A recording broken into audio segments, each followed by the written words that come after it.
start off and just give your rank and how you, if your name is spelled strange? Okay, I'm actually Elmer Donald Christensen, Christensen. What was your rank then? Rank then was lieutenant. I'm retired as lieutenant colonel. I joined. All right, go ahead. Go ahead. Continue. My name is Jim Mason, and I started with this group as a second lieutenant and left it as a captain, and then remained in the Air Force for 31 years, retired as a colonel in 1971. Let's see, I went through a class of 43C and was in the 354th, and then I got turned down because of my ears, and ended up when they were forming 367th, I was second Louis, and a year and a half later I got out and I was a major. That's pretty good rank, a year and a half, second Louis to major. Right. Were those called battlefield commissions? Is that Pardon? Were those called battlefield commissions? Is Promotions? Yeah. Battlefield promotions? Yeah, well, your survivors' promotions. Those that survived are promoted. Yeah. Well, did you guys all start in California? Is that where you went first? Well, were you in California? Yeah, we went Yeah, I over. was in California. I graduated from Williams Field, and then I was sent to Concord. I think about the same time, or a little before that, Scrappy Bloomer was up at Santa Rosa, and then probably came over to Concord. Jim, where were you? Well, I'm glad from Luke Field to the West Coast training business, and I joined the 367th and Larry with Chico. Oakland. Oakland. Oakland, California. Yeah. You know, in the 393rd Squadron at Oakland, California, in the fall of 1943, wasn't it? Yeah. Yeah. And then we left there, went up to New York City, whatever the base was. We went through, got on the Duchess of Bedford and went to England, and then down, as you said earlier, to Stony Cross and found P-38. I see that you said Yeah. it said that the ship that you went across on wasn't called the Duchess of Duchess of Bedford. yeah, but it had a different We name. called it the Duchess of Bedpan. Yeah. Yeah. The Duchess of Bedford. It was later sank in the invasion as one of the barrier reefs out there in the Channel when they made the invasion of France. And that's how much the British thought of it Well, see, these after we went over them. Huh? these two went over, I think, with the aeroplanes and with the group. Went over with the group. And then I went over with a bunch we went on the Ile de France, and we landed over there. We went up to Goxhill, and we got some low-level training up there in the 38s. Reed was up there. Then we joined the outfit down there at Stony Cross, and that's where the outfit actually came together, was at Stony Cross in England. When we landed on Stony Cross, our whole group, there wasn't a man in it that had twin engine time. Not a single one. And I remember when I went to combat, I had 2 hours and 35 minutes, and I think you had about the same, didn't you, Jim? Yeah, a couple of flights. So we didn't know a damn thing about them. We had to learn all ourselves.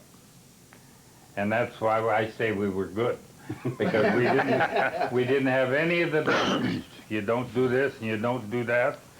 We just went out and found out what we don't do. Of course, we lost a few guys, but that's the way it happened with us. We all trained in 39s or single-engine aircrafts in the States. P-39, I don't know if Chris P-40. did you?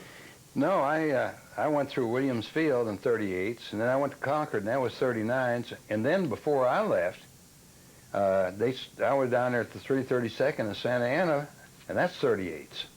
And then we went up to Goxhill, and that was 38. But So we had the original quite a group that hit overseas, there wasn't a man there that had 38 times. Remember that? I remember when we got to Stony Cross, and everybody was standing around looking at these P-38s, and 9th Air Force transferred to Wendell J. Kelly, a major, real fine, nice guy, down because he had P-38 time. He came out of the 20th group and had a lot of P-38 experience, both before and after.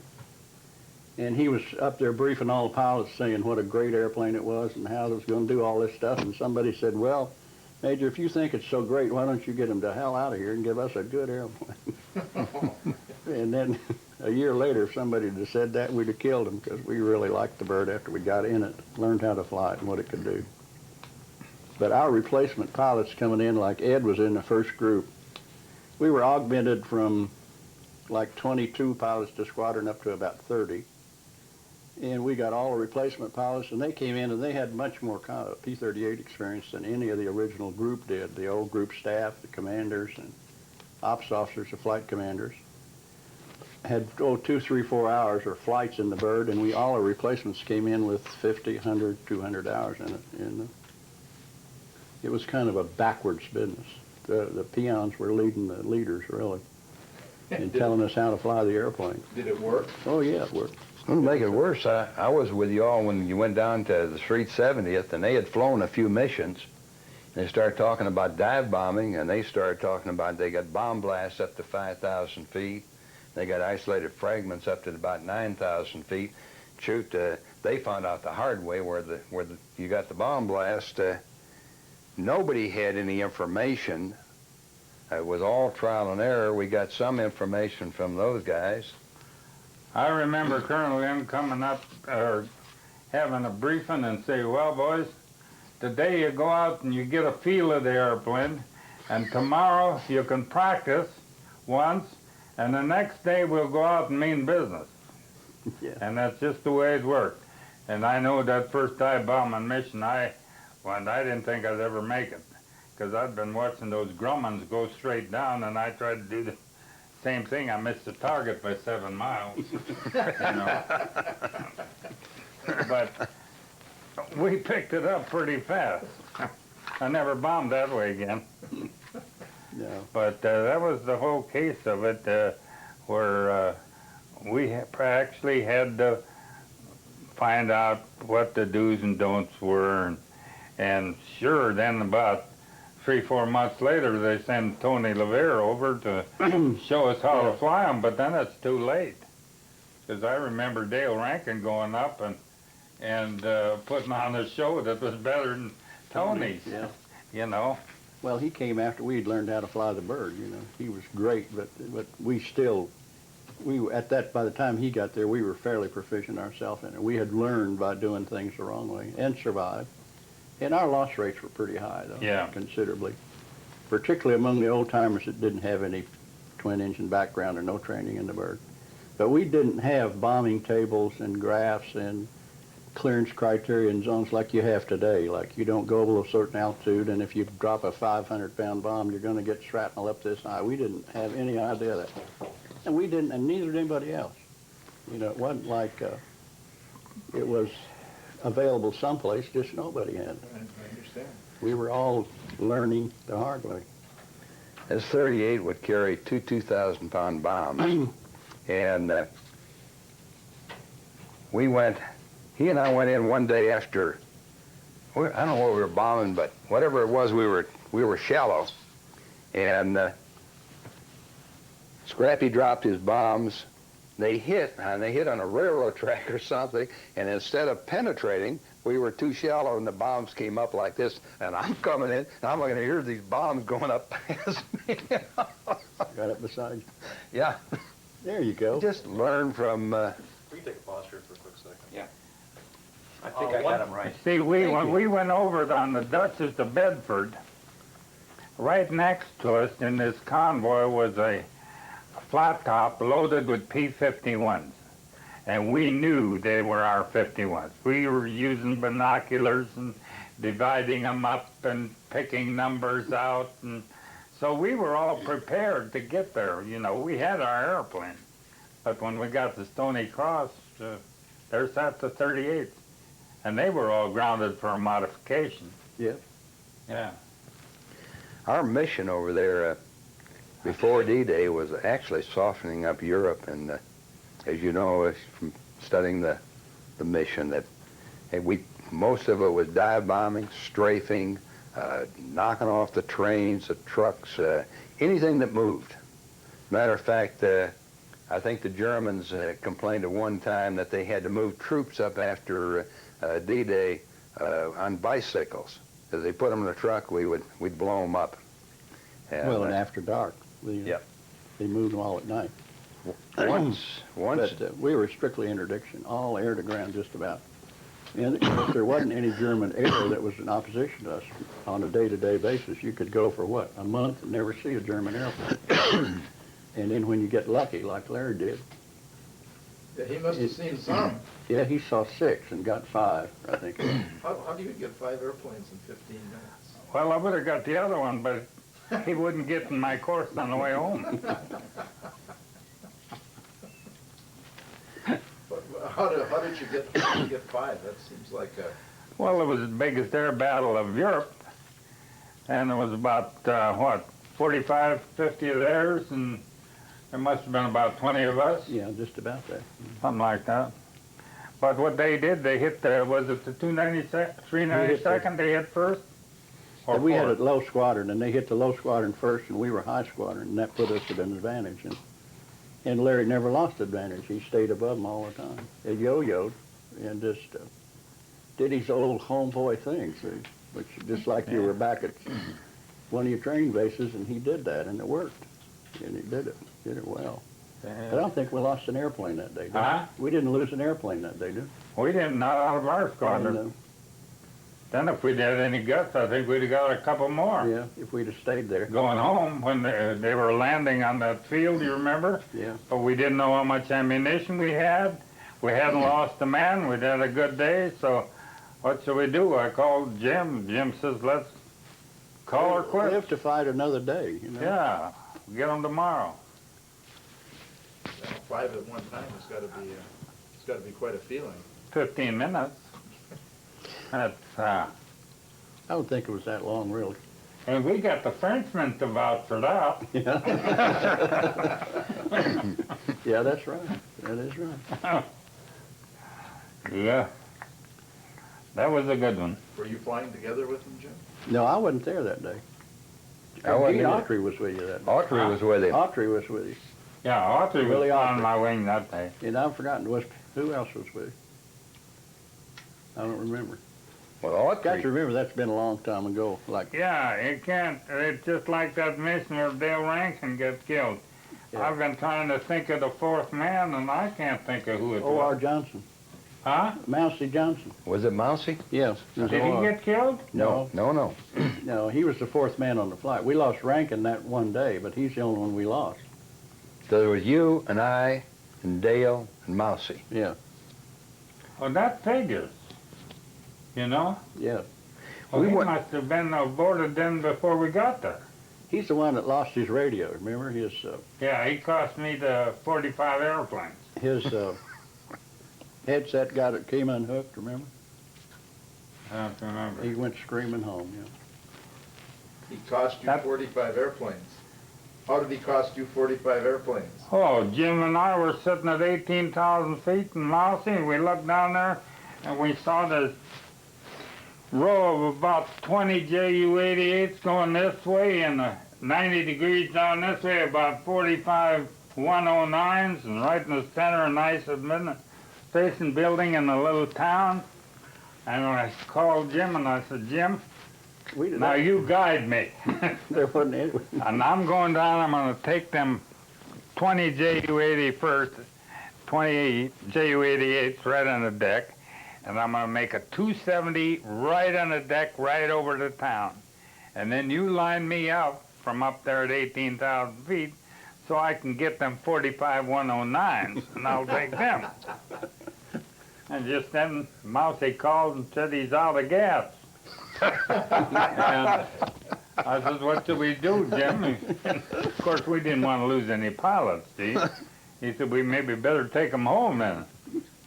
So we finally reluctantly, we took them home. Then found out he didn't know we had outer wingtip tanks. yeah.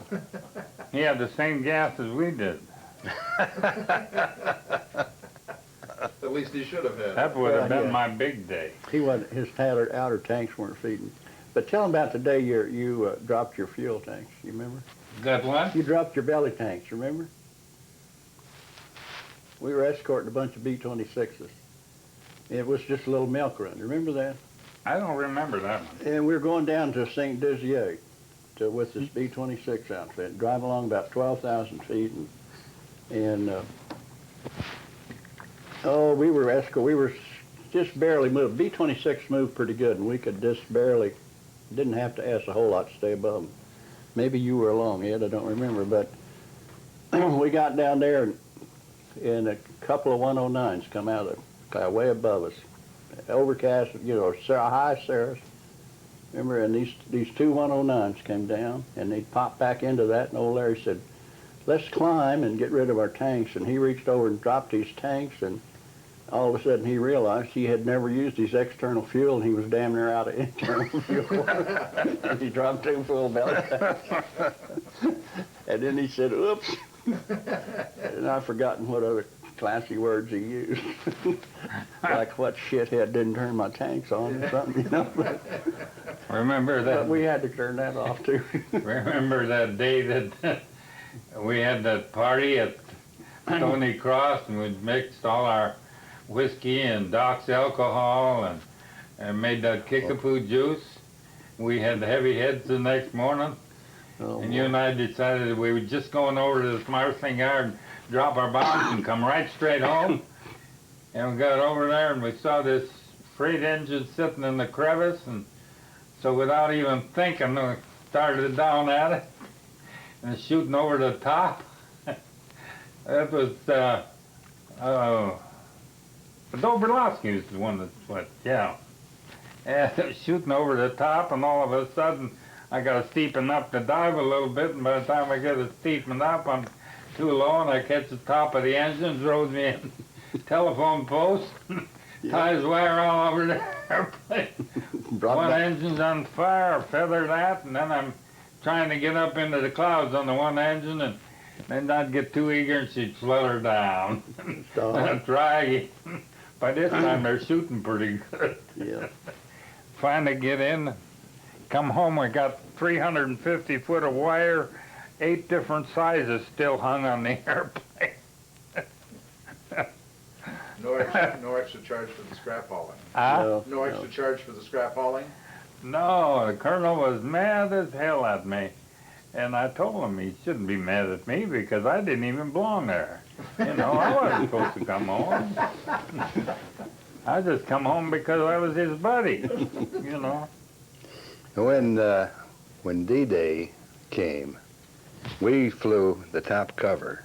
We started in, I don't know, about 8, 9 o'clock at night, and we stayed with the ships. You could look down there and you could see every ship you ever heard of.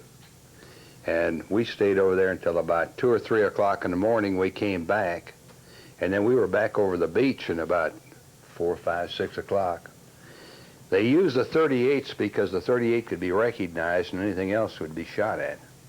And we did all of the support of the ships in D-Day. After D-Day, we were the first outfit in. We went into A2 at Caen.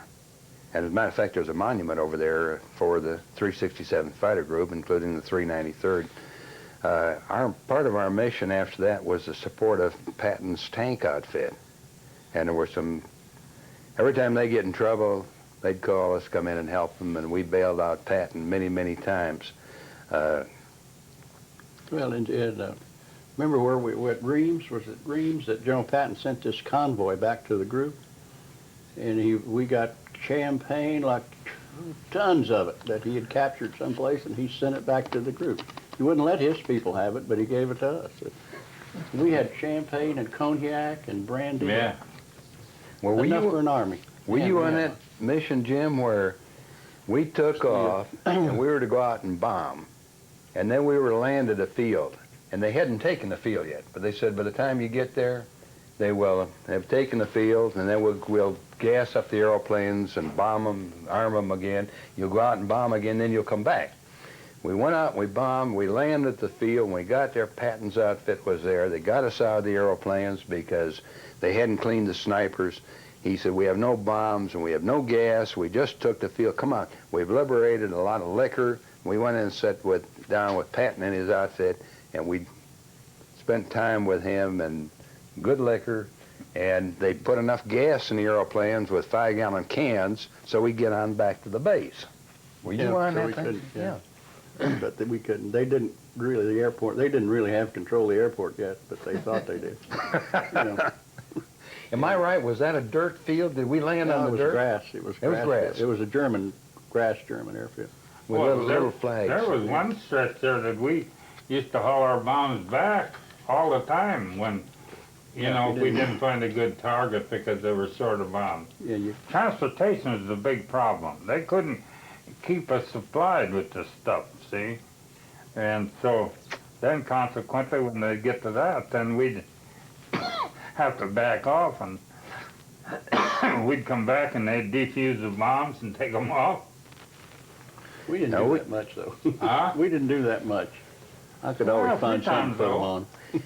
We went on one mission out there where we were on just a seek and destroy mission. Anything beyond the bomb line was fair game. And we got out there and we saw a bunch of tanks down there in the woods, and we were 100 miles the other side of the bomb line. We started to come down, and Patton's tank outfit started screaming. We were dive quick, they were dish rag. They started calling, dive quick, you're about to hit us.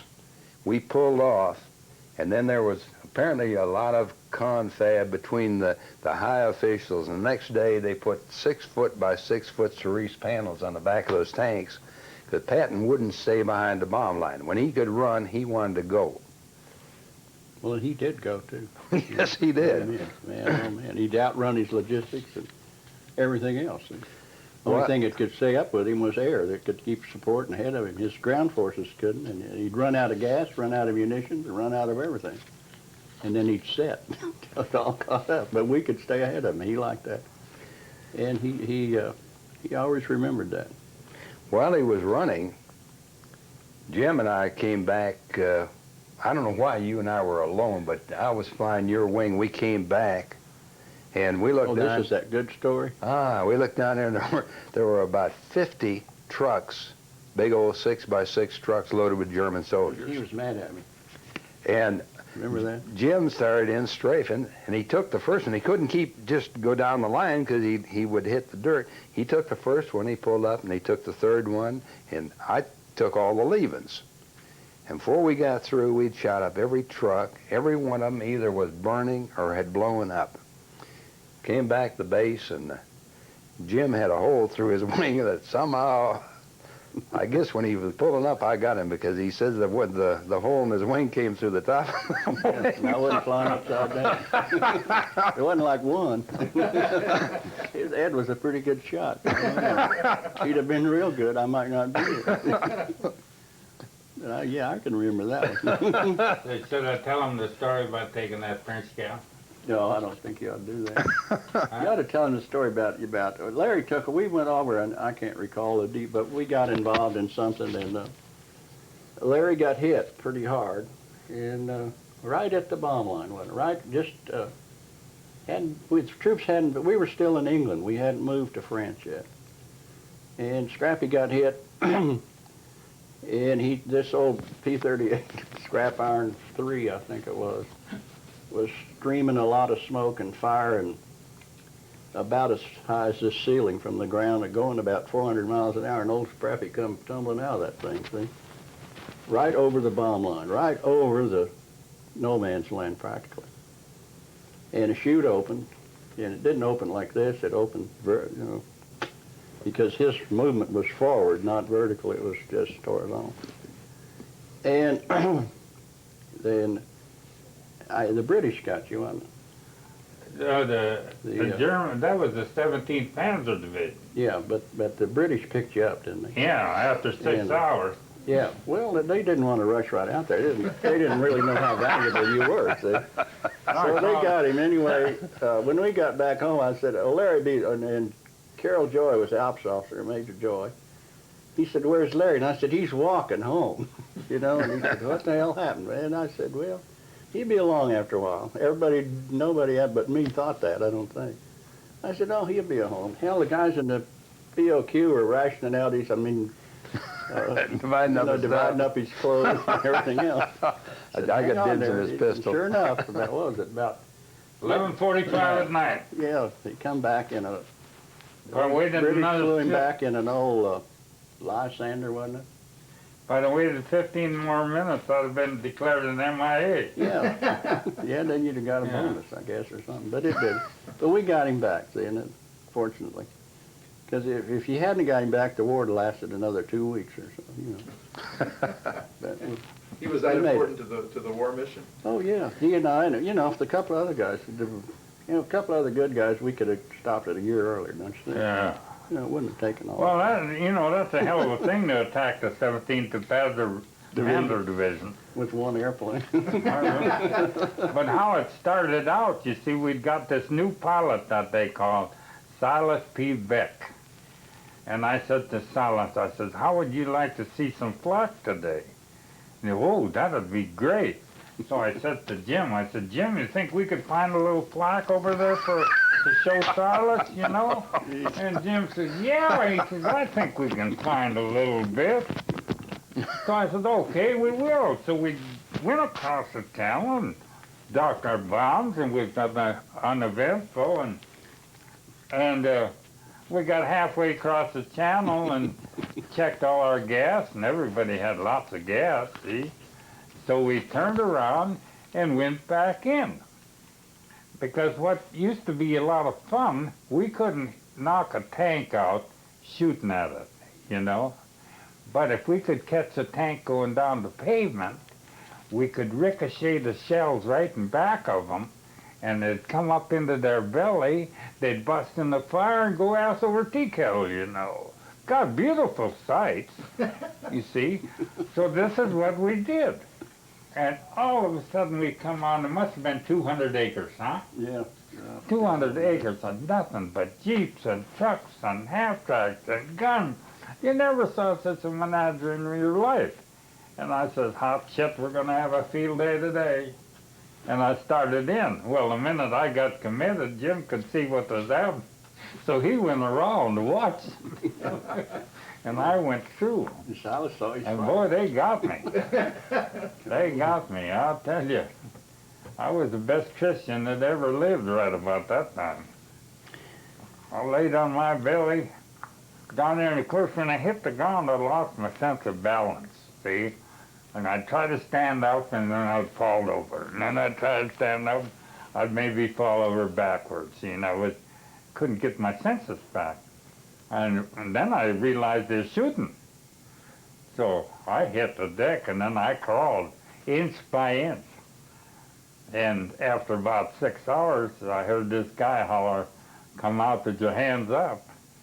And I said, I hope you're British or Americans. And he says, we're British.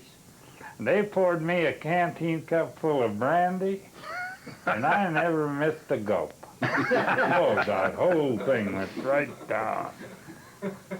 But what I found out about them was, you see, every time the Germans would try to come up to get me, they'd put up a big barrage and shove them back. See? Me, I thought all them bullets were for me, see? And there was a lot of them. And then I'd crawl a little more, and then they'd try again, and then they'd put up another barrage, and another barrage, and this the way it went on all afternoon. And all that time, I'm catching it, boy. I swear to God, if I ever got out of that one, I'd never shoot at another German. But I did. Yeah. But you know, it wasn't all fighting. When we go out and fly your missions, you come back, and you put it out of your mind. You got it once in a while. You got a little break, and you'd go someplace. Scrappy and I went to Paris. We ran into Jean Gabang and Marlene Dietrich. This is a fact. And we sat there and we drank with them, talked with them. Old Scrappy kept saying, hey, I got to touch those $1 million legs. He finally got to. Jean Gabang was in a movie with Ida Lupino before the war. And we got talking to Jean, and we found out that his house had been blown up by a bunch of P-38s that had gone after a target over there. And sure enough, I guess we were the ones that blew his house up. He was adjacent to an airport over there. At Charity, France. Sariki, was that with? I'll tell you another kind of interesting one. You see, we were having a lot of trouble with these Red Cross trains. You know, they'd come with these trains with all the Red Crosses on them. So I said to General Burton one day, I said, now what we can do about these Red Cross trains? I says, we don't want to shoot them, you know. He says, well, he says, we don't want to get in a pissing contest with a skunk. I'll never forget that. And he says, but I says, to tell you what you do, he says, get back there a little ways, he says, and just kind of lob maybe 1 or 2 bullets in, just to see what happens. Well, so I tried that the next time. I got back there and I was sitting real comfortably, and I lobbed a couple of bullets and that whole goddamn train blew up. The whole thing, boy, I got the roughest ride. My airplane was black. I didn't think I was going to make it through. Debris all over, you know, going through it, leveled, took the track and everything for a good half a mile. A round circle that was just black when I got through. And here I come on the other side of it, black too. Boy, that was a them Red Cross trains. Yeah, they use the Red Cross international symbol as distress as a means of transportation. So they put it on anything to get by. We got a Sunday morning mission one time, on the Sunday morning now, fragged to go to this church in the south of France, remember? And that thing was a church, but it had great big red crosses on the church. Well, you don't normally have to mark a church as a means of identifying that it's not a target, because we just didn't target churches, but they'd gotten word. See? So we went to this thing, and here's all these people standing around these churches, these Frenchmen, and I looked at that time and said, I ain't going to bomb that kind of church. And no, you know, and how it goes through your mind. Well, finally we said, okay. I said, I've forgotten who was with me. Were you there? Pinkerton was with me, I know. And so I said, I'm going to drop one. We had 2 500-pound bombs and some rockets. And I said, I'm going to drop one bomb on this church and skip it through this church. And man, I went back, and all these people are standing right next to it. And I skipped that bomb into that church door, and that building just damn near blew me out of the air. And it had all these big crosses on the church. We got rid of the red crosses at church, and of course a lot of innocent people, but this is what happens to you. You do funny things that you don't want to do, you know. But you got a gut feeling that maybe you ought to go ahead and do it. So you do, and it turns out right. It was strictly a case of, like Jim says, what you felt, you know. Yeah, you didn't know for sure. It's just like one day we were up there about 18,000 feet, and we saw 6 or 7 airplanes sitting down there on the ground. Young called me and asked me if I wanted to go get them. So I said, Roger, and I rolled it over, didn't change my settings, and I let that airplane go. And when I was getting just about to the airplanes, I looked, and I was darn near doing 650. You know, and they were redlined at 475. And I was just getting ready to shoot at them, and right over the top of them, all the firepower starts. And all these 6 airplanes were sitting on sticks made out of paper. I pulled them dive flaps. Boy, and that thing just made a 90 degrees straight up, blacked me out, black pitch. Boy, that thing took a awful strain that day, but they did tricks like that. Or they'd take a horse-driven vehicle and run it down a gully, you know, and you'd go down and get it, and then the guns from both sides would go get you. But you got towards the last, you got so you could pretty well smell it, you know, just about where it was too hot to go. Well, you get to where you get pretty hard at this thing, like you strafe horse-drawn artillery. You know, and that's pretty hard to shoot a horse. I'm a horse lover, and I never did really like that kind of war, shooting poor animals. It makes you squeamish, you know. I think about the closest Chris and I ever got to getting pushing daisies was when we took Rankin along on this mission that we shoved them bombs. They had, what there was mountains all the way around, and with just this one little gully in there, they had a marshalling yard, and they would shove the material out 3 different directions. They'd come through these tunnels, see? And we were going after this certain tunnel. And God, I remember Chris and I, you could almost put a cigarette paper between us. We were so close. And we got right in there and just dropped them things right smack in the hole. And then straight up the mountainside, we got to the top. That thing got slower and slower and slower. Pretty soon it felt like it had already stopped. And we just sat there, and I finally took itself over like this, and we went on. Yeah. Got on the other side, and here's these boxcars coming, going one after another. We'd plugged that whole mountain. That's where Dale Rankin got killed, and Dale was the son of Tex Rankin, the world-famous stunt pilot who ran the academy, Rankin Academy up at Tulare. I had gone through, Dale was the upperclassman when I went through, but some of the things that you remember, I remember so vividly, our going out and searching for Glenn Miller when Glenn Miller died coming across the channel. I remember vividly another mission that we went on shortly after D-Day. Our troops had moved in. We had bombed the sub-pens over there at Brest. Troops had landed over there and had moved in, and Jerry had pulled all of their equipment, all of their soldiers back into the peninsula at Cherbourg.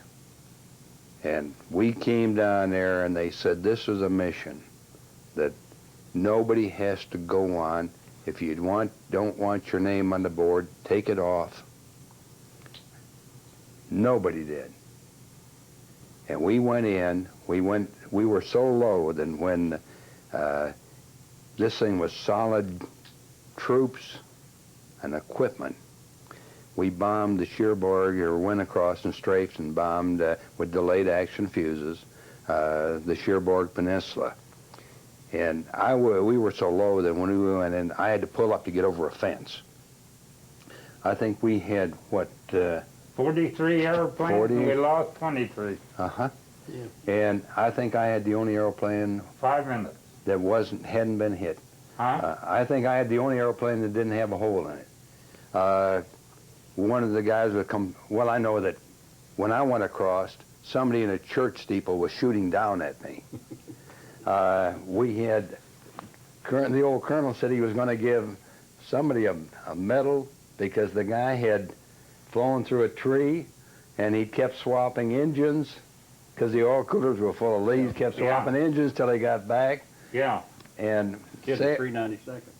and Sam Malone said, well, how about me? I flew through 3 trees. Yeah. And Colonel Young said, well, we're going to put you in for a pair of glasses. Yeah. Same But, hell. Well, I'll tell you, This was set up as a suicide mission. You didn't have to go on it if you didn't want to. There wasn't one member that pulled his name flew off the under a board. bunch of shit. I flew under 100 trees, and he said a couple of them were so damn short I couldn't get under them, so I flew through them. And the Young said, well, we're going to put you in for glasses. Can you believe that? of course, another thing you want to remember, you see, our group was strictly a close support group.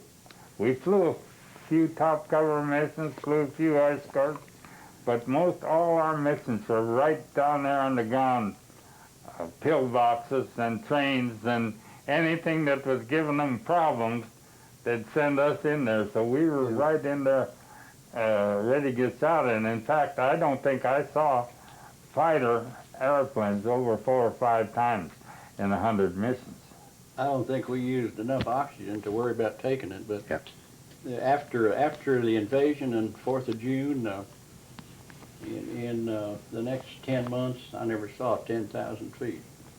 Jim, that oxygen, on 100% was the greatest thing in the world to get rid of that angle. Yeah. I know, but it But made you my gotta nose remember tingle. also, we were good Christian boys that didn't do anything unless it was by the book. Yeah, You know, we didn't break the rules in any way. yeah. Well, there was only one regulation then, and that's win the war, see? Survive and win the war. It survived. I'm a ref. Hmm? I refereed. What was the referee's name? That was the biggest problem. We never knew who was in charge. So we were always looking for a leader. Well, we figured that the Germans, The other guy's leader. we figured the Germans were willing to die for the country, and we were willing to help them. Yeah. I think perhaps the biggest thing I learned over there was hesitation. Anytime you'd hesitate or think about it, you were too late. Yeah. Well, you had to go right now. You went. Yeah. Oh, very Well, good. you don't think about decisions, you know, or You time. have to do it. You have to do it, and it has to be done right now, so if you're gonna think about it, forget it, because it's too late. You better do it and then think about it. That was the whole thing. But another thing I did notice, that everything we were doing over there, from the pickle barrel missions on down, they did the same damn thing in Desert Storm, only in a more sophisticated way. Tell you the truth, though, and, I stayed in, of course, and I saw service in Korea and in Vietnam and every other asshole war we've had. And see, in my lifetime, I missed Grenada and Desert Storm, and I put in, you know, for compensation because they didn't offer me the opportunity to go. I think when you make three, they ought to let you make the rest of them, don't you? That's But right. they didn't. But really, the true fact is that in the way we did it in World War II was pretty sad because we weren't trained to get in there. We did a hell of a job after we got there because just like the guy said, Americans persevere. You know, when the chips are down, they figure out a way to get the job done. It costs us a little more because we're not ready to do it like we ought to be. Weren't then.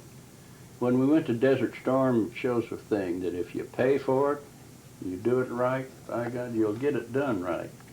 And if you let the people who know how to run the mission run it, you'll get it done.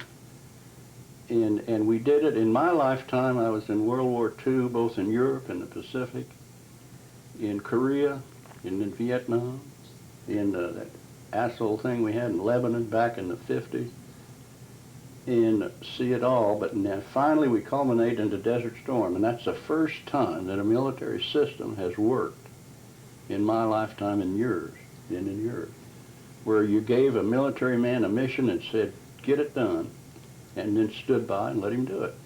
And the military did it. And now they make fun of people because they did that job the way it's supposed to be done. And what you got to realize as you go on is that keep the politics out of the military business and don't let the military get in the political business. And you'll be successful. If you mix the two, you're going to screw up like we did in Vietnam. That's true. Amen. Well, thank you, gentlemen. Okay. When this war started, World War II started, we had 39,000 men and officers in the Air Force. And we built from then, in 1 year, from the time that we started, we were over in combat. We were soda jerks, farmers, scrap iron collectors, and so forth. He's talking about you, Larry. And we did, Scrap iron collectors. He said he's talking about we did, we're proud of what we did with what training we had. And we had one interest, and that was fight for this country.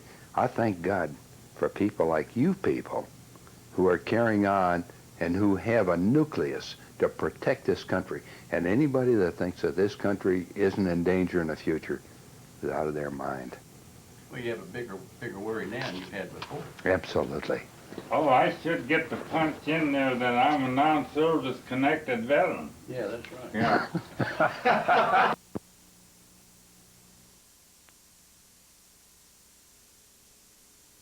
Few stories here, and except for Scrappy now. We got Oh, a Scrappy. bit here. Is he the one that took the tree top It's off? pretty hard for him to authenticate anything of mine, you know. Okay. Scrappy, we need.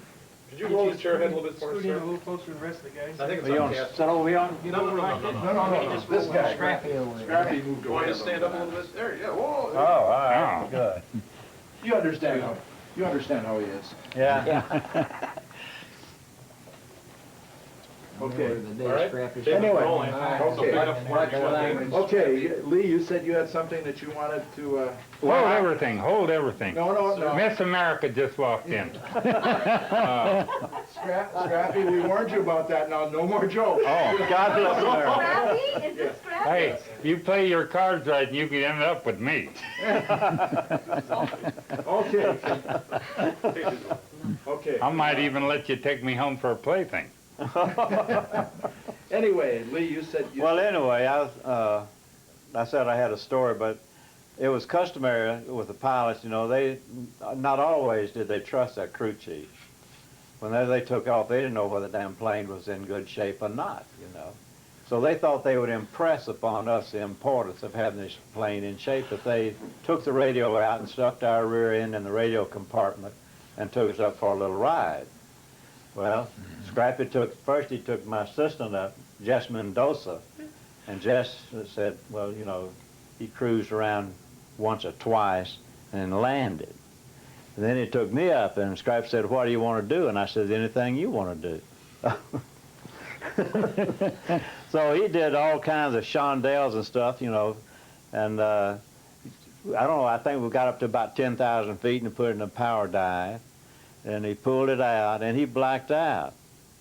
He didn't know he blacked out. But, you know, the damn plane, I was watching the altimeter, and it slowed down, you know, to 190, 80, 60, 70, on down to when it hit 50, it did a whip stall, you know. And now we're headed down straight for the ground. He's blacked out, you know. So he comes to, of course, and pulls it out, and we circle around and we land. And then we look at the airplane, and the tail end of the airplane, the horizontal stabilizer, was wrinkled. You could have scrubbed your clothes on it, you know. And so we decided, well, we'll get another airplane. So I think we got another airplane, you know, for that something. But anyway, we said it happened in combat, but that was that deal. So, but anyway, from then on, Scrappy never, you know, he never worried about whether or not the plane was in shape, you know, because it was always had it in good shape for it. I can say this truthfully, I flew 100 missions or over, and I never had to abort a single one, come back for any reason at all. So I had all the confidence in the world in my crew chief. Yeah. I didn't dare to tell him that, though, because he'd have got the big head, you know, and they've been hard to control. There was a close bond between the crew chiefs and the pilots. Yes, You it know, was. there really was. I mean, every time they take off, you sweat them out till they get back. Made damn sure the plane's in good shape. There was one time in the month of March, I think, and I don't know whether it was in Reims or Metz or where, but there's snow on the ground, ice on the runways, It was Reims. and we threw ice cream salt out all over the runways to melt the ice so the planes could take off for a mission. They all did, you know, and came back, and 2 or 3 days later, they developed hydraulic leaks. And every, you know, aluminum tubing in the wheel wells of the planes started leaking, just raining down hydraulic fluid. We had to change, had to become plumbers and change all that stuff for them. They were grounded for a couple of days for us to get all that done for them. So you liked having him as your pilot, if you will? Sure. I trust him for, you know, he's crazy enough to do anything, you know, brave enough and whatever. Everybody in the outfit knew this guy, you know, because he was an ace on his first mission there, practically. I think that was his first mission, wasn't it? No, Or his first dogfight. Yeah. But anyway, we were all very proud of him, and I felt very honored to be his crew chief, you know. So. He didn't always bring the airplane back, though, did he? No. One time, he didn't show up for a while. He just, you know, he just got back, and I asked him, I said, what happened? He said, well, I said, you got shot in the wing out here, boom, boom, boom, boom, and one came between his legs, that made a Christian out of him. He rolled it over and jumped out of that thing. Anyway, you know, you had, the planes were expendable, but the pilots weren't, so. Absolutely, right. How many do you have? Huh? How many planes do you have? 5. Five. I was American ace. Oh, I know you were. How did you lose 5 of them, Scrappy? How'd you lose 5? How did I lose them? Well, some of the other boys helped me lose one. The one guy landed one, remember? Yeah. Billy did in. And then, of course, I got, the time was I got shot down. There's a couple that we donated to the Germans. Yeah. And And, what? huh? And didn't we get another plane though when you came in and buzzed the runway and bent the props back and? Oh, yeah, that was right off the bat. Yeah. Yeah, I came in to land and I know damn light, well, the light was green. But some crazy guy was standing down there with a red light on the runway. And I could see there was nobody around, so I went ahead and landed. Or tried to land. And it caught all 6 props and curled them. He took off. And I took off with it. Clang, Well, clang, curled. clang, clang around him. And it just bounced and jiggled around all the way around. Yeah, And I pumped the wheels down. yeah. Be careful. We never knew what to expect, you know, when he came back.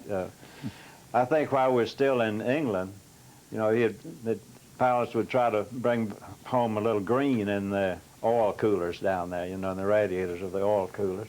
From the trees. And then over in France, he brought back a good bit of power line one time with him, hanging onto the plane. So. Lost the Kept wing. us busy. Lost the wingtip that day. You sure did. Cut it right off, didn't you? Yeah. Just confirmation of a previous story, Scrappy. Yeah, Huh? Now we know your story was true. Your crew chief verified it. yeah. Everybody saw the wire hanging on the gate. Oh, yeah. Well, I wouldn't lie. You know, unless the price is right.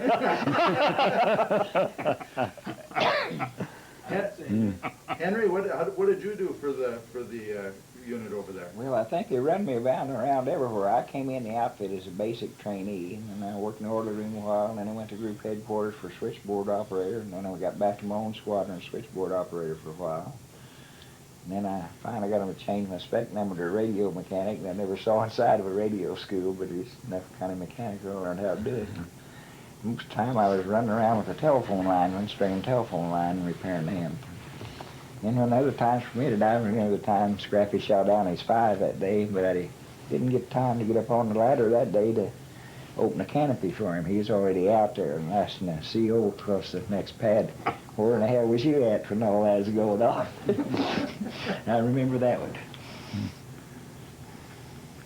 These guys are superstitious too, you know. A lot of them carried a little trinket on board with them.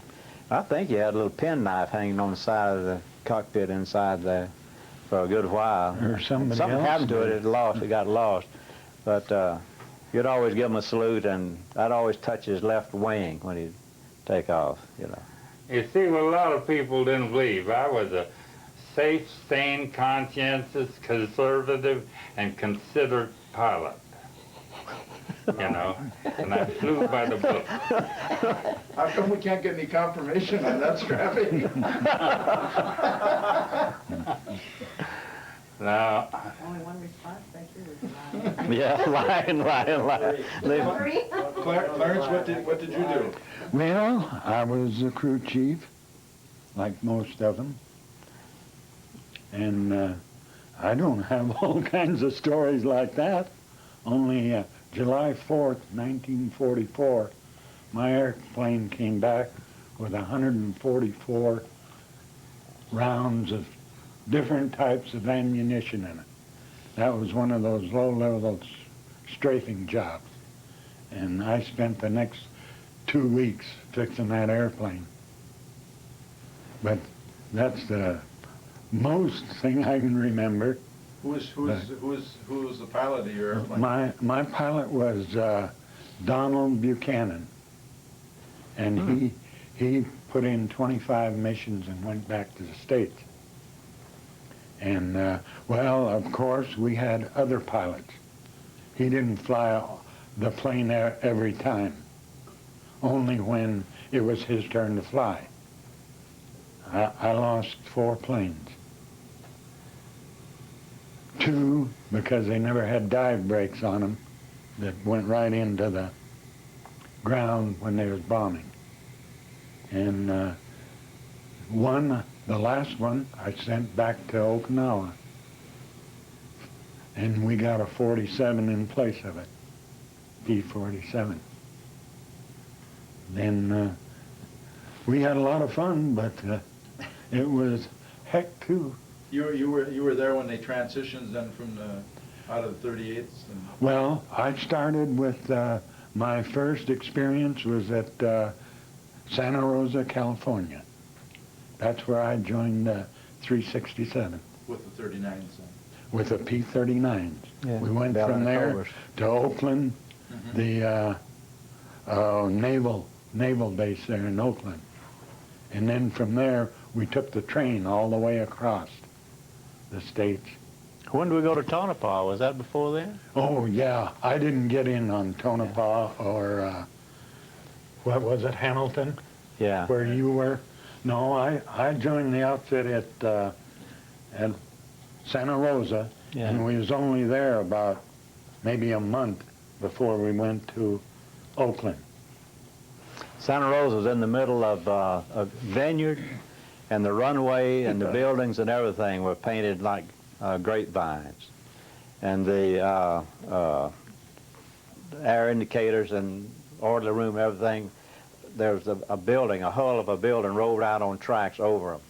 You know, and the guys would take off and they couldn't find the field coming back. They had to land somewhere else, you know. They're always hiding things on you, weren't they? Well, I can't remember too much about that other than looping the Golden Gate Bridge, Yeah. flying the flat top of the Lexington Was you inverted. in on buzzing Kezar Stadium Huh? in the Rose Bowl game? Yeah. At Yeah. Kezar Stadium? Yeah. 3 airplanes Those buzzed steamer out. routes. I was lucky that day. It was Billy Howard and one other kid. 3 of us were going to do it.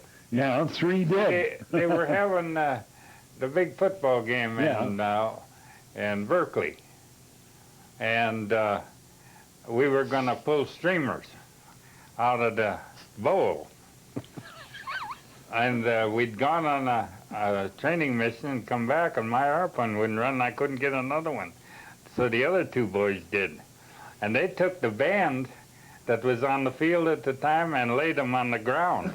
That's how low they were, and pulled the streamers out. And they both got court-martialed. Yeah, they did. Yeah. You wouldn't So you was lucky you weren't I there. wasn't in on that one. But I flew to Lexington, inverted, Yeah. at 15 feet, with a 39. Mm-hmm. I don't know if anybody told you or not, but we did go to Tonopah for some field training up there in the dead of winter. It's cold, cold, cold. We lost 1 or 2 pilots. I think maybe just 1 pilot up there. And that was some very interesting Yeah, experience Tonopah. up there. I shot up the water tower in mine in Nevada. I remember that. What'd you do that Chuck for? Yeager had that in his book. Oh, really? Yeah. Okay. What had happened, I was coming over the hills and I thought my gun switches were off. And we were taking a bead on everything, you know. It didn't make no difference. Take a bead on it, you know, practicing. And I took a bead on the water tower. I was only about 20 feet off the ground. Coming through town, I pulled the trigger and about 7 shells left and went right smack through the water tower. 7 white horns coming out of it. I laid it on its back and headed home and got my car and a couple boys with me, and we went back to Mina. And before the night was over, we changed the color of the nose of the airplane. We changed the number on it, and the Marines in Hawthorne got the blame. That was a Well, I'm glad I wasn't there. All I know is whenever you weren't around, you was off doing I'll something. tell you another funny one. I pulled in the Furnace Creek in Death Valley, with a 39, and I landed on the highway.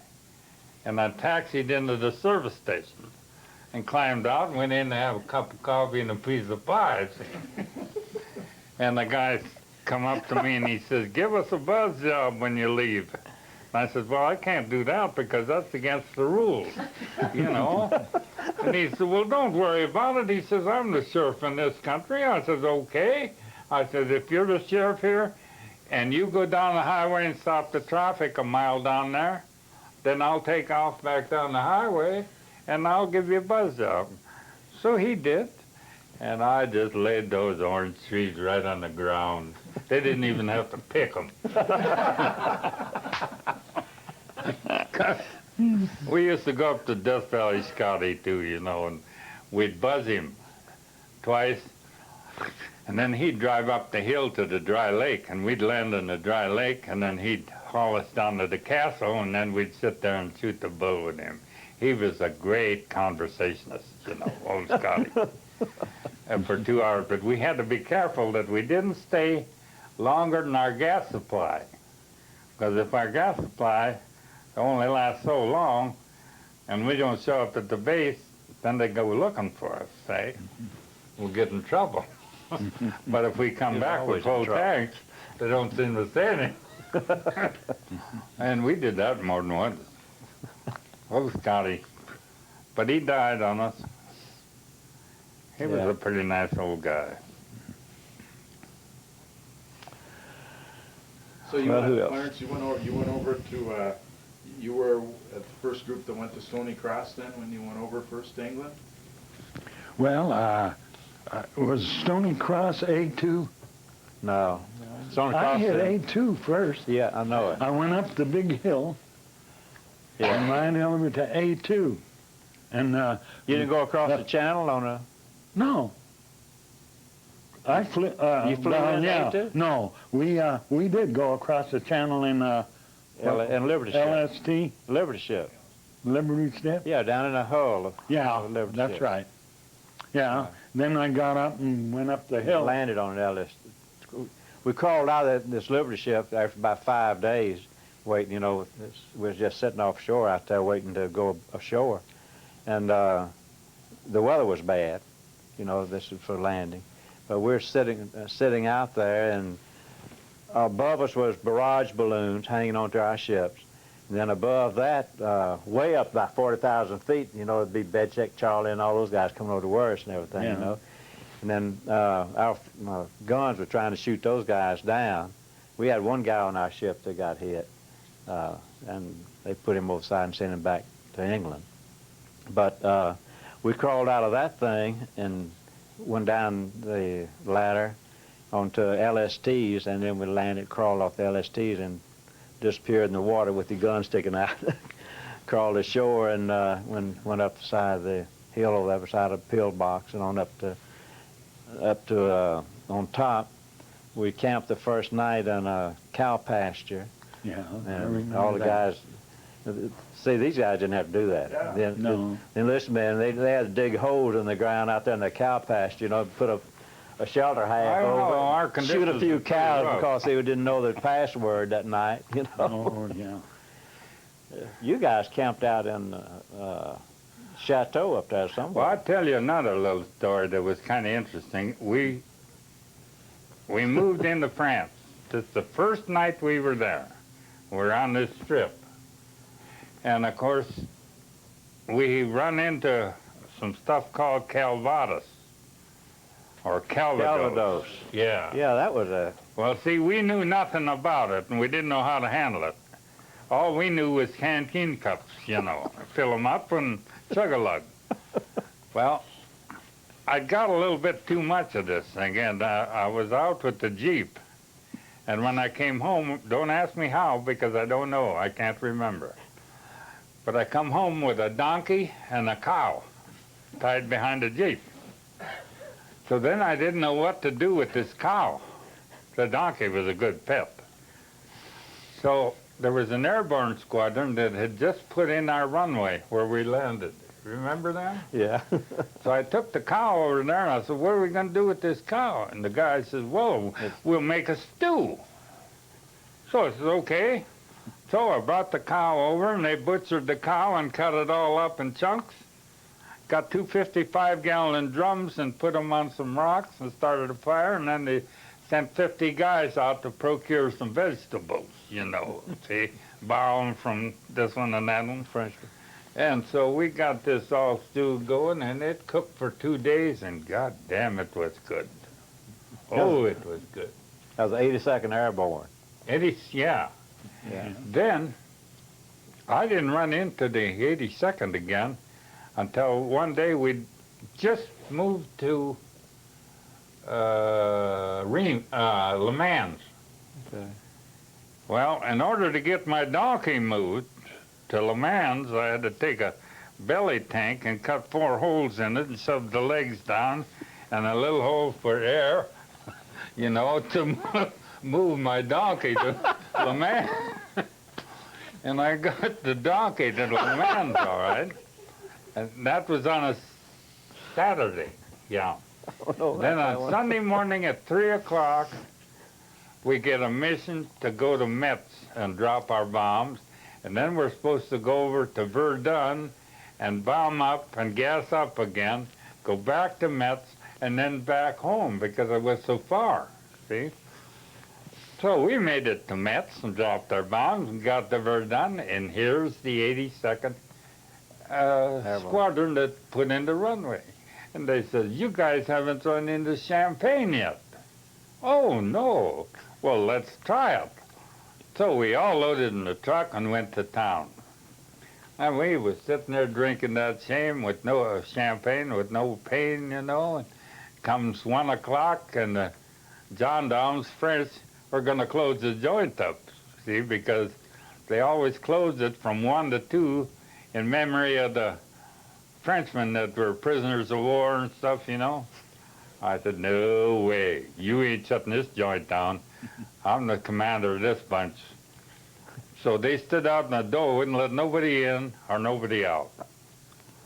Well, when we got all through, we got a whole bunch of this champagne and loaded in the truck and went back to the base. Well, now we're too late to go to Metz. So we take the bombs back off and put belly tanks on so we can place our champagne in the belly tanks to haul it home. And I never forget, we were about 30 miles and that old formation was just going like this, you know. Everybody was all over the sky. And they called the tower. And I said, give us a good show. We got a good crowd. Remember that? No, I'm fading on that one.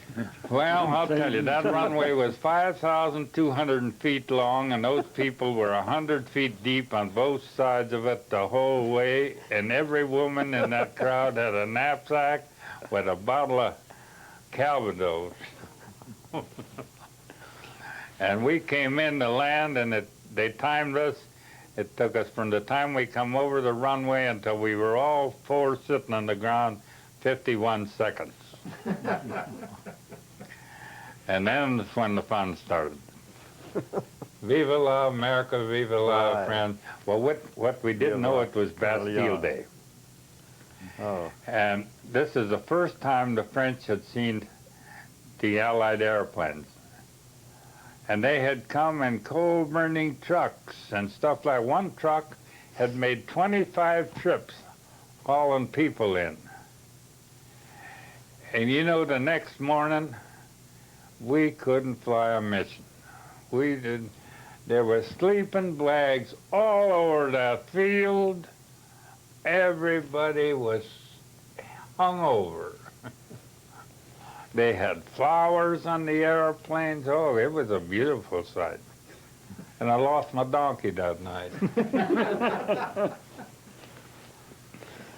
they had, for the enlisted men were going in, going from one base to another, one strip to another, and we were often found ourselves on what they call a red ball highway. The red ball highway was a one-way in and another one out. Y'all might know something about that. I remember one occasion being behind, there was an Englishman in a truck or something behind us, and he pulled ahead and stopped everybody because our fuel truck up ahead had a chain drag, you know, to make a ground contact grounding chain and making sparks. So they pulled up there and they made him take it off. But it was, that highway was interesting, and I think there's a red ball trucking outfit in this country today, and I wondered if that's where it's a carryover That's where you from first that. met me. Yeah. Getting over. Yeah. It was quite a move, you know, from the coast way into Le Mans. Did you guys all had to, I've read that, you know, the planes leapfrog, so you had to go with them, Yeah. right? Yeah. And so you'd go to work one day one place, and then Henry, did you have that problem? Did you have to go to another town the Well, next day? I'm usually on the last echelon. Part of them go up and set up things for a new airfield, and when they got where they operational up there, the pilots didn't come back to the old field from a mission. They'd stop up there, and then we had to pick up the left overs and catch up with them again. So we kind of bounced along that way. But logistically, we were talking earlier, Patton, you know, would run so fast. Right. Yeah, That's true. They would take off, you know, off of one strip, and then we would head for the next strip where they would Yeah. land. And fill them up and get them ready We for were another moving one. fast. I don't think other than Sometimes they're going so fast we couldn't keep up ourselves. No. Well, there was one place we was Except grounded St. for, what was it? We was wondered at grounded St. Desert. for a couple of weeks, weren't we? And when we moved from Le Mans to Reims, Reims. Okay. I remember the convoy that had all our gear in it, you know, our clothes and stuff like that, had run into a captured sub-depot that had nothing but all different kinds of liqueurs and wines and stuff like that. Yeah. And they dumped all our stuff and traded 3 cartons of cigarettes for 7 truckloads. We had NSC 3-star, 4-star, 5-star, everything. Contro, Calvados, Yeah. all of it. And all kind of liqueurs. Yeah. And they brought that. That's what Then everybody got We the set up our orange table and we had a row of wine about that wide, you know, to go with our K rations and C rations. God damn. So when I went to get the Distinguished Service Cross, I didn't even have a blouse.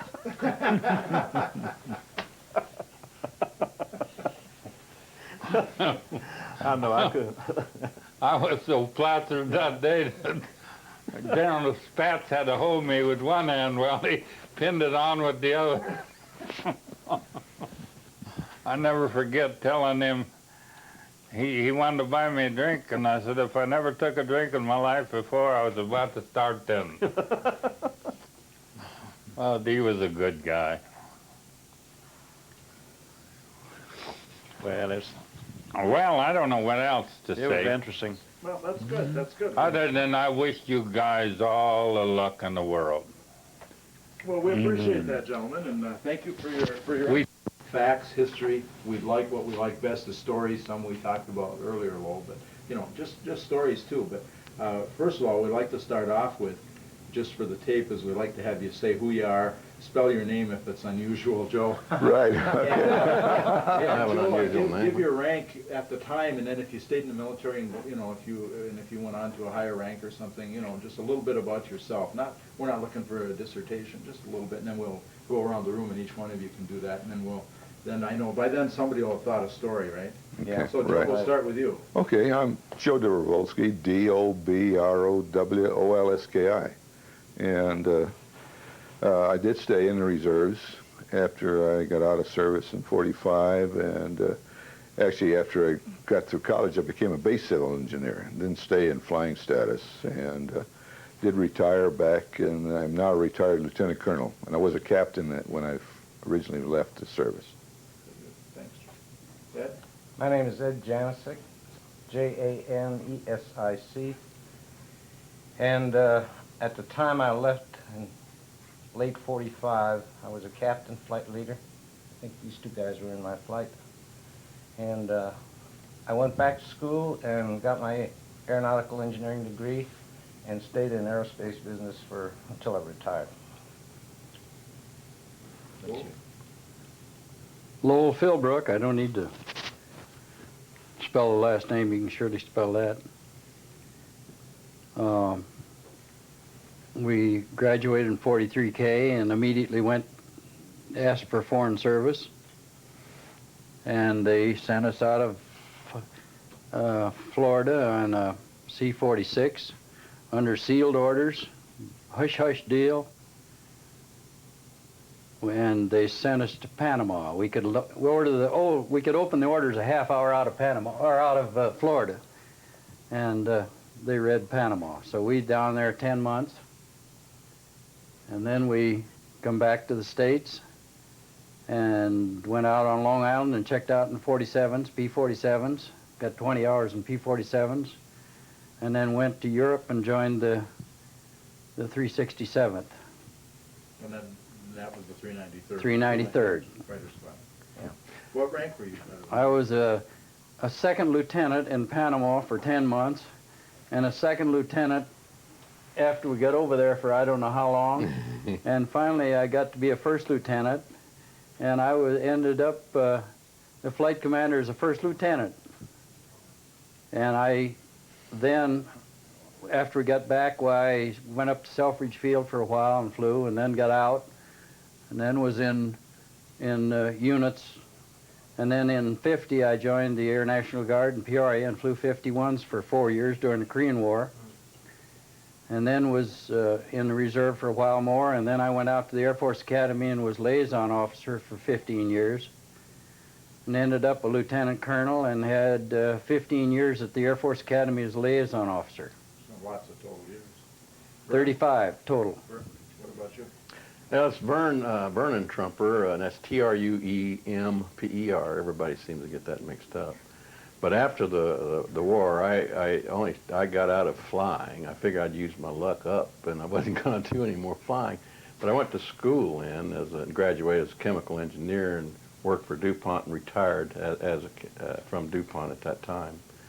I did retire from the inactive reserve as captain. They did put me in that and retire. Excuse us for 1 second. Go ahead this time. Right. All right. So you guys started off in Panama. What did you do when you were in Panama?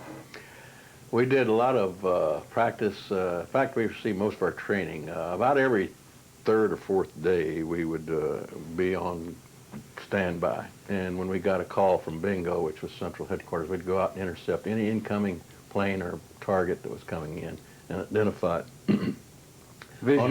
Visually, you're right. On any days that we weren't doing that, then every day we were doing some sort of training, either skip bombing or dive bombing or aerial gunnery.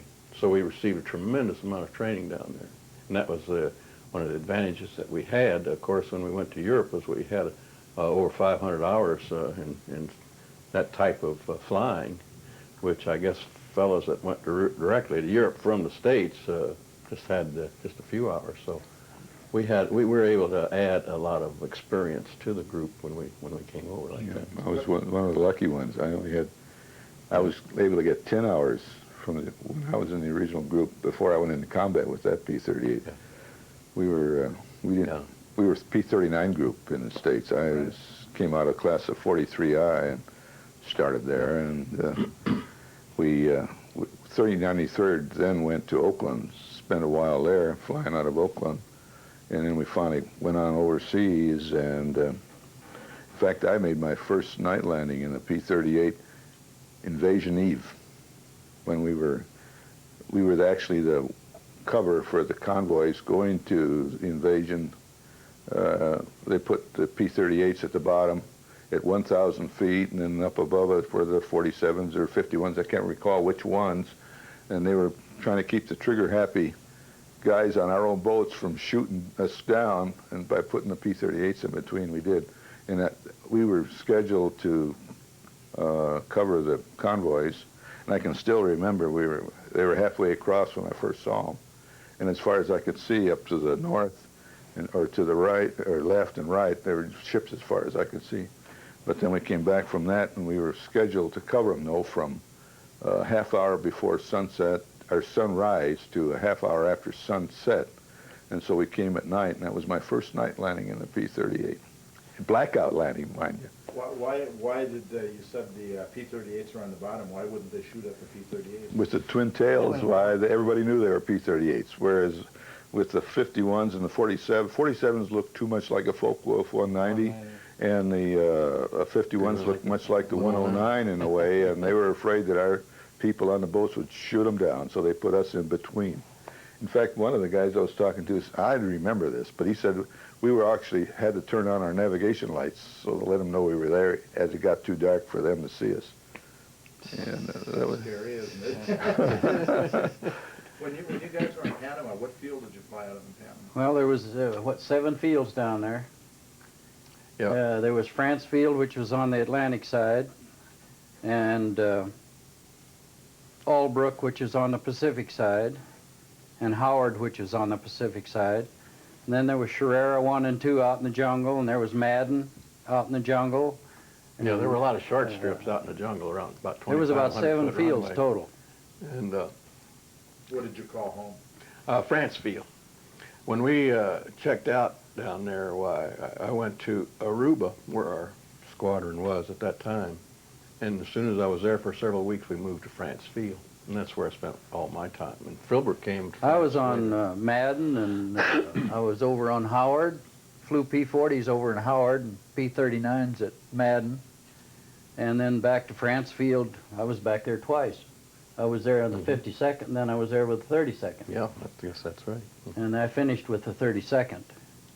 Vern left out something. He said he got a lot of flying experience, and they did, and a lot of gunnery and dive bombing practice and everything. What he forgot to tell you is that they also got a hell of a lot of acrobatic experience. Yeah. I was leading the squadron coming back from a mission, and all of a sudden I see this shadow up above me. Kind of startled me at first.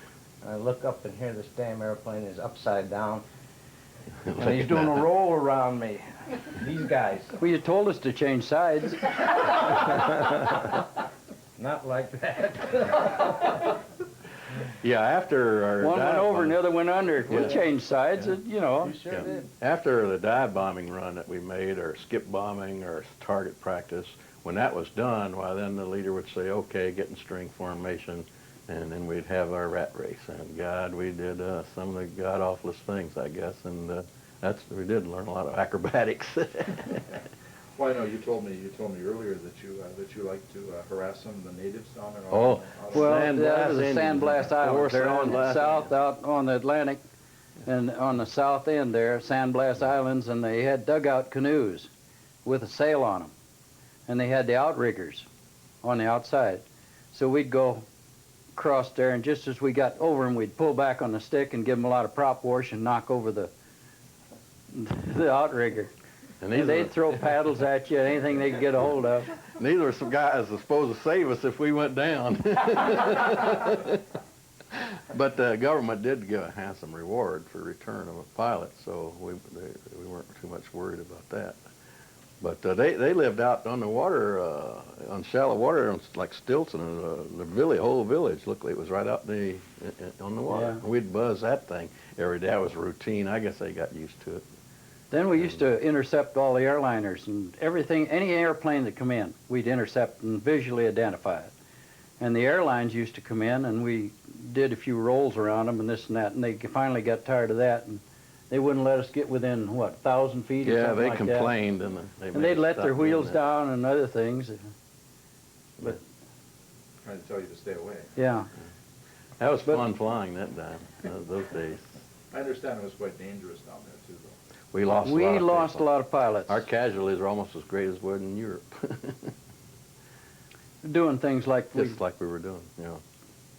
And I understand after we left, talking with some of our buddies and that were down there, they made a lot of changes, I guess, and put a they stop sent to the outfit that. over to Howard Field, they But, tell me, the yeah. 32nd over to Howard Field, get them closer to Albrook so they keep track of them a little better. Now, when you came in to make a landing, of course, what you did was come in right over the runway in the spot that you were going to land at, then you cut your throttle and peeled it back. While you're in your turn, you're letting your wings down and flat, and you kept a steady turn and with the throttle cut and came in and hit right where your spot where you like that.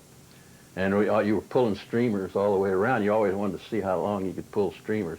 If you pull them all the way around, well, that was a good landing. Somebody told us that we could dive at the field. If you were up in the air, you could, and your engine quit, you could dive at the field and hit that same speed that you would normally hit. And you could drop flaps and wheels and make it on the runway. So you wanted to try that? Well, that's the way we did all the normal time. pattern. And if you didn't pull streamers, well, you weren't pulling it around enough. That was a defensive tactic, really, to get the airplane on the ground because it was most vulnerable with gear and flap down landing. It could be shot down very easily. So the idea was to get the airplanes on the ground very quickly. And I think the record we had in Oakland, California was 21 seconds. I don't know when you guys ever beat that or not. Well, we had to have all 4 airplanes on the runway at the same time. I'll tell you. And it was 3,200 feet that we flew off of. So you cut your mixture before you landed. And just before you hit the runway, you'd cut your mixture. And then after you got on the runway, well, you'd start it again. And because it was only 3,200 feet, not France Field, it was 5,000, and Howard was 5,000, but the one out in the jungle were 3,200 feet. Yeah, they were short runways. They had in fact, there was one around 2,500 feet. Had 100 feet on each end, something like that. Not much room for error then. Not very much, and the reason you cut your mixture was to kind of slow it down a little more, so you didn't have to use your brakes quite so much. What kind of planes were you flying in Panama? P-39s. They were a nice plane to fly for that. I wouldn't want them in combat. And that's what you guys trained in also, Ed, was the P-39? Yeah. That's true. But we, we used to do the fighter approach at Oakland until Carol Joy and his group and Charles Young came in, and they made us come in 1,000 feet. They said they were afraid of us blanking out our tail, but we'd been doing that for That was a months. good pattern. There's nothing wrong with that pattern at all. I don't think we ever had anybody get killed in that pattern. No, never did either. No. It was a good pattern. But it was good training. I had a 50 or a 39 quit on me up at 5,000 feet one time. And I was stretching the glide by priming it a little bit, stretching the glide, and got into France Field and set it on the runway. Because at that time you knew just about where you had to be at the right time to let everything down and get on the runway. I didn't want to land in the jungle or the water, either one. The sharks in the water, and the jungle looks like a golf course, but underneath it, it's not that great. I know what you're saying. But flying over it looks like a golf course. So you guys started in the P-39 also, and then had it. Did you guys transition back in the States before you? At Suffolk We had on 20 hours P-47. at Long Island. Island. Riverhead was the nearest. Where did you transition into? Did you go 47. Right into P-47. 47. Okay, you went right to 47. And you guys had to do that over there then? Yeah. Yeah. Well, of course, I left. I came back to the States before the outfit ever got 47s. We started, the whole group went in the 39s, and we didn't realize we were getting P-38s, except that they did let us go around the pattern twice with, what was that, the C9? Or the twin-engine trainer. Oh, UC-78? Yeah. And that was the only inkling we had that maybe we were getting something different than a single engine. We all expected the B come in P-51s. And the first time we saw the P-38s was when we got off the trucks, and there they were. The whole field was covered with 38s. And that's what I say, we really didn't get much transition in it. The only transition we got were on fighter sweeps. They did put in a few fighter sweeps in the beginning, remember, just to get us used to the airplane before we really got caught. And we had a few escort missions with the 8th. I think the longest one we ever had, we went up and picked the bombers up on the withdrawal out over the Baltic and brought them back. And there we had to gas up in northern England before we, both ways, in order to make it home. What was the range on a P-38? How long did you go? Oh, we were gone, what, 11 hours total, I think, That's on that with one. tanks. I mean, yeah, we had to regas, though, up at the 357th, wasn't But it? just going and coming, how long did you go? 3.5, something like that. Yeah, I don't think we had more than 3.5 hours. Oh, we had at about the- 4 hours without tanks. Yeah. With tanks, it went quite a ways up. I remember that was a long Oh, trip. God. Oh, God. Yeah. What was there in a P-39? An hour and a half? Oh, no. 2 hours? I don't think I ever went Not much long more enough than to that. find out, really, to see how long that thing would go. Yeah. Was it? Yeah. We had all of our aerial gunnery off the coast, and our dive bombing and ground gunnery was done on the bay there at north part of the bay, as I recall, except when we spent the 2 weeks at Tonopah. Tonopah, yeah. We had 2 weeks of gunnery at aerial Tonopah. gunnery. Yeah, right. And I think then they stuck us off on this train going east, I remember. The whole group went on a troop train. Then over on the ship. Yeah, and we went on a Duchess of Bedford, as I recall. And That's had several other names today, however. no, Duchess of Bedford was the ship we went over on. Oh, it had some nicknames. Oh, is it? Well, the biggest trouble we ran into was our enlisted men got into the cake closet that one time. Remember, they were so No, hungry? I wasn't on the Duchess. Yes, it was. No, I said I wasn't. Oh, you weren't on Yeah, the I seen Duchess, it but I over- remember that because my biggest memory was boarding the ship. They stuck me in charge of one of the stairways loading the ship. And I can still remember, all of a sudden, one of the petty officers, there were some British petty officers, came up and said, "Sir, we can't take this." "What do we mean?" I says, "Well, they're putting us into the same area as the enlisted men." And I didn't know what to do. You know, here all of a sudden the whole embarkation was stopped. You know, and I finally called the Canadian MP over, and he just said, "Down." And that stopped that. And then I went down later to find out what they did, and they had put in a bed sheet between them. We went over in the Queen Elizabeth. Oh, you guys were lucky. Yeah, and we'd been you were lucky. just like I say, we'd been in Panama for 10 months. They wanted the pilots to go down and police the area down in the lower part of the ship. I don't know whether they found you, but they didn't find me for 6 days. They didn't find me either. I didn't sleep in my bunk one time when they were looking for me. They didn't find me either. Well, you think I was going to go down there and stand guard at some place down in the bottom part with dirty socks and... Hey, listen, we had to spend time. Each one of us had to spend time down with the enlisted men for a short time. Yeah, they didn't find me. I just didn't to keep spend 1 company. minute down Well, there. this Queen Elizabeth, they took out the gyros and make room for. They even put bunks in the swimming pools and everything. That thing had 18,000 troops on it, and if you went down 6 or 7 levels, and smell that stench and the poor suckers that got sick in that. Oh. But anyway, with the gyros out, this darn boat rolled and They changed direction every so many minutes.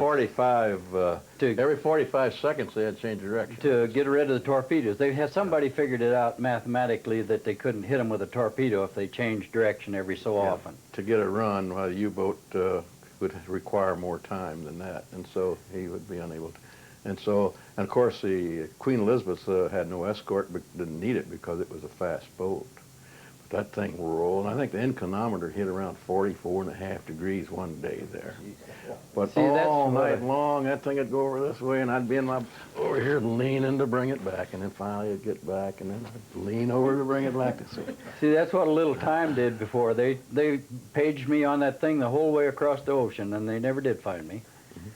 And I showed up the last day when we were in the Glasgow, or the Firth of Clyde, getting off the ship. I showed up. But that thing really rolled. I never will forget that. Remember, we were sitting in that one dining room or something, and the glasses and everything. Everybody was playing cards. Went in this to one match, end of the. and it went over so far that the tables and the chairs tipped over, and there was guys and tables and money and cards all sliding across the ship there. I was standing in the doorway at that time, but that was a mess. Now that big ship went over that far that everything tipped over in it. That was a pretty good storm. I guess if it went 46 degrees, I would have just kept on going. Something like that. They told us afterwards. You guys had a rough trip. That Yeah, it just was. the better. Well, In the convoy, we were okay. It took us what? But we had 5 days. 5 days to go across. Mm-hmm. I can't recall how long it took us to get to Greenock, and then we put us on a plane or on the train, and down we went. Of course, coming back, it was just the opposite. Pitched, and I didn't mind that. It could pitch That was all the it wanted. That USS didn't bother John me. Erickson. Erickson, yeah. And later on, they were both in New York Harbor, side by side, and the John Erickson burnt. Yeah, I guess that's And that right. it was in the paper. Yeah, I remember that now. But we came back on 2 ships. One of them landed where? Now we were scheduled to go to Okinawa. See, we were immediately had orders Philippines. and what? Philippines. Philippines was it? Okay, and the captain told us that he was apparently prepared for a long trip. And he said, "Well, look, now I've got 30 days of a supply of food." And he said, "When we get to New York, I don't expect to see any of it in there." And boy, we ate like kings. We were going back through the Panama Canal to get over there. That's right. Yeah, we were going to go through that and everything. No, Suez Canal. That's when MacArthur was getting set for the invasion of Japan. Yeah. And he called for 3 fighter groups that had ground support experience to be transferred to his command, and we were one of the groups. So when they loaded us on board in Marseille, we were to go through the Suez Canal and back up around to the Philippines. Before we got there, before we got to the canal, the A-bombs hit. They turned the ship around and we went back to New York. And the captain says, "I don't want to see any food in the lockers." When you guys first went to England, where did you land with the Queen Mary and then you went from Queen there? Elizabeth landed at Glasgow. Glasgow, for the yeah. Clyde. And then we went to Stone, Scotland. England, for the wait our orders to ship out. Then we flew over in a, what, C-47 to... Yeah. When we got there, the France, bomb Paris. line was right at Paris, somewhere around Paris. Yeah, the airfield at Paris. There's where we landed. And we went by train to San Dizier. Yeah. Oh, that's right. What field did you guys go to first? I was at A68, Jovencourt. Yeah, And I came into the group as a replacement pilot about the time, or just before, the Battle of the Bulge started. yeah, we landed at Greenock with the Duchess of Bedford, and then we trained down and then put us up on trucks, and we ended up at Stony Cross. You were and there a stayed month there later. until after the invasion, and then we got bumped out of there by 9th Air Force Bomber Group to Ibbsley, and stayed there about, I don't know, what, 2 weeks is all, I think. And then they finally decided we got bumped out of there again by another 9th Air Force Bomber Group, and so they farmed us out. The 393rd went to A2, and the 394th went to another group, another 47 group. There was one squadron to each, was farmed out to each one of another 47 group. And so we were kind of scattered for a while, and we never got together until till after the breakout. And then we went to, the first field we went to was Le Mans, or close to Le Mans. I can't remember what the name of that. Were all you in when you played Leapfrog and Yeah. and did the 393rd play Leapfrog with the other, with the other? Once we went to Le Mans, and from then on the group was together. Together. Yeah. Right. We had during that period at A2, we were separated. And I can still remember, working and seeing those P-47s come in and land on their bellies while we were by our own.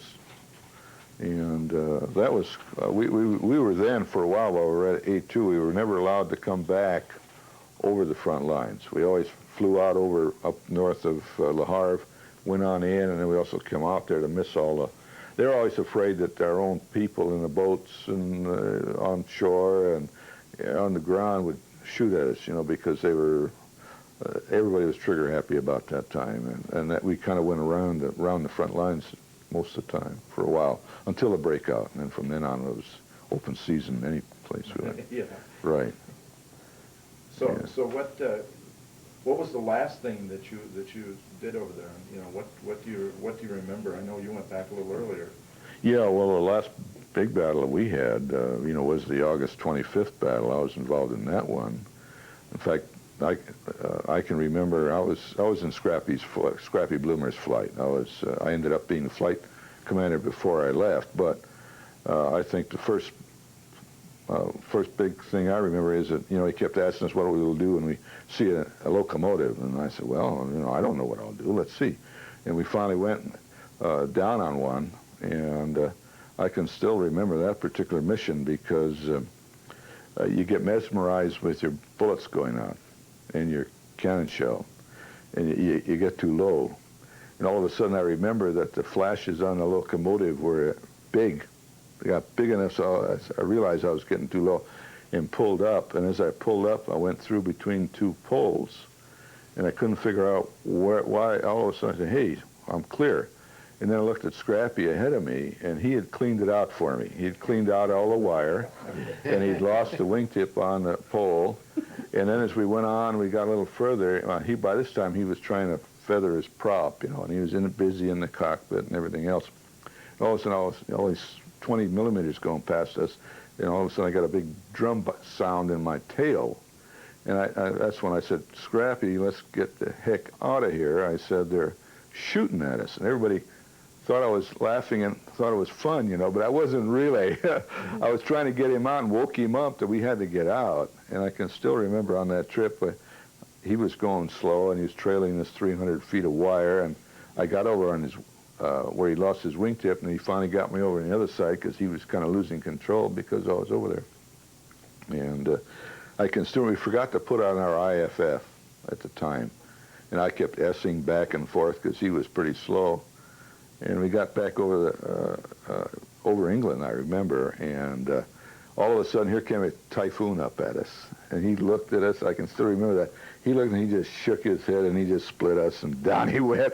Here I am with a big hole in my tail, and here's Scrappy with you know, all the wire trailing, and I guess apparently they'd sent him up there to see who we were.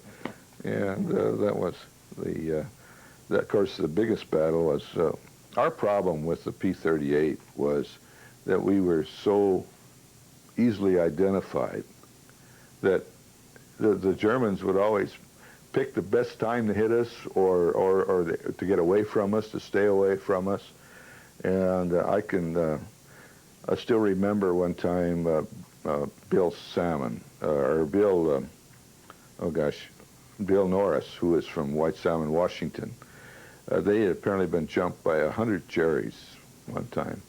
And the only way he and his wingmen saved themselves was they got on the deck, and these guys, of course, got into a firing pattern up on top. They'd lined themselves up, and they kept firing at them and firing them. And the only way they saved themselves was that every time one of the Jerrys could come down, you know, the other one would turn into them. And they just kept doing this all the way back till they finally got away from them. And I can still remember Bill saying when he came down, his eyes were as big as, just big. He says, Dobro, he says, I looked up there and all I could see, the sky was black with planes. So I mean, I wasn't on that mission, thank goodness, anyway.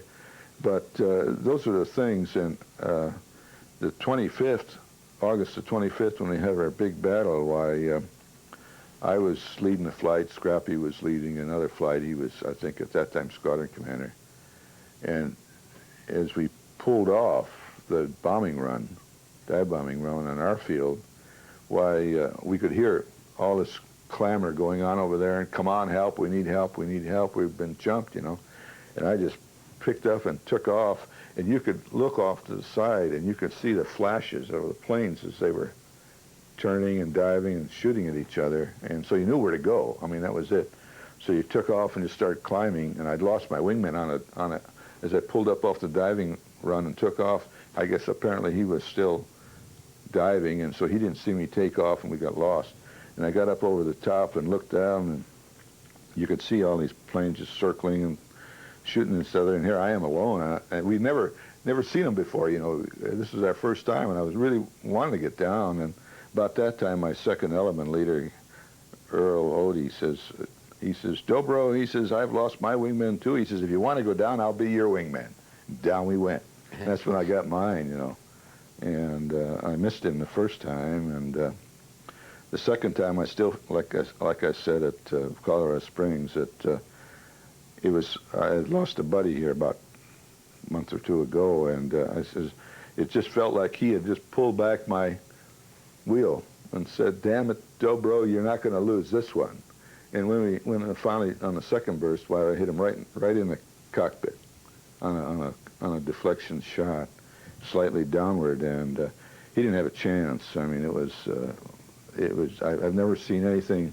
I never blew him up, but I mean, it was just right in where the pilot was, and it never even high enough to knock the canopy off. It was just, everything was centered, and when you got close enough, that P-38 was all in one circle. And then by that time, I just got above him and finally had to swing up to see where he was, and all I could see was all these fires on the ground, and he had to be one of them. And Earl says I can remember when he got down, he says, boy, he says, you sure missed him. But the second time, you really clobbered him. And the only other time I remember we ever saw Jerry's at the time, we were traveling along, coming back home, and yellow-nosed 109s came back in on us. And I could see them, and I couldn't remember who the other squadron was on the other side. I just couldn't. I said, well, they're safe so far. And we were just waiting for them to get a little closer. And they got, and I was broadside with them about somebody finally said, hey, there's something coming in at the back side of us. They were still too far out to shoot anyway. And so everybody broke, and of course we broke. And as soon as I broke, well, I guess apparently their leader saw me, and he just split right ass. And I tried to find him, you know, down, but you get down in the haze, and you just couldn't see him anymore. And we only saw him twice. I mean, at least I did. And at that time, I think we were over 50 missions at the time, you know. So most of the time, Ed, you two were, most of the time what you did was ground interdiction? Yeah, we were supporting, let's see, at the Battle of the Bulge, when Patton was trying to come in and save Bastogne and those people up there coming in from the south. We were assigned to be his support, his air support. And after that, we just followed him all the way in, you know, his Third Army. And usually leading that Third Army was the 4th Armored Division. That was a spearhead division. And like Scrappy said, we had a hell of a time keeping up with them. Some days at briefing before we went out, the Army major would come in and say, oh, and I want you to look and see if you can find a 4th Armored Division, because we've lost complete track of them. And so that was part of our chore, was to find some of Patton's elements. They were moving so fast and just totally out of communications. But we supported them all the way to the Rhine, the crossing of the Rhine, and then I think we were switched over to another supported tack. 7th Army. 7th Army, yeah. South, Nuremberg. South, yeah, around Nuremberg and places like that. But we had contact with the tanks. They would call us in on targets. But by the time we got there, why, it was mostly all ground support. Yeah, I would say so. And somebody, after the war was over, told us they lost 4-1 versus air-to-air combat. They didn't tell us that before we got home. But with anything that moved, tanks, we caught a whole unit in a timber. That was one of the big days, and just obliterated it. But they'd call us in on targets. If somebody was having a tank battle or something, and they needed somebody to come in and help them out, why, they'd give us a call, and then we'd drop our bombs, and then we'd have maybe a half hour in the area we could do anything we wanted. Or they'd call us in to do this and do that, or shoot a smoke bomb. A lot of times they'd shoot a smoke bomb for us. Yeah.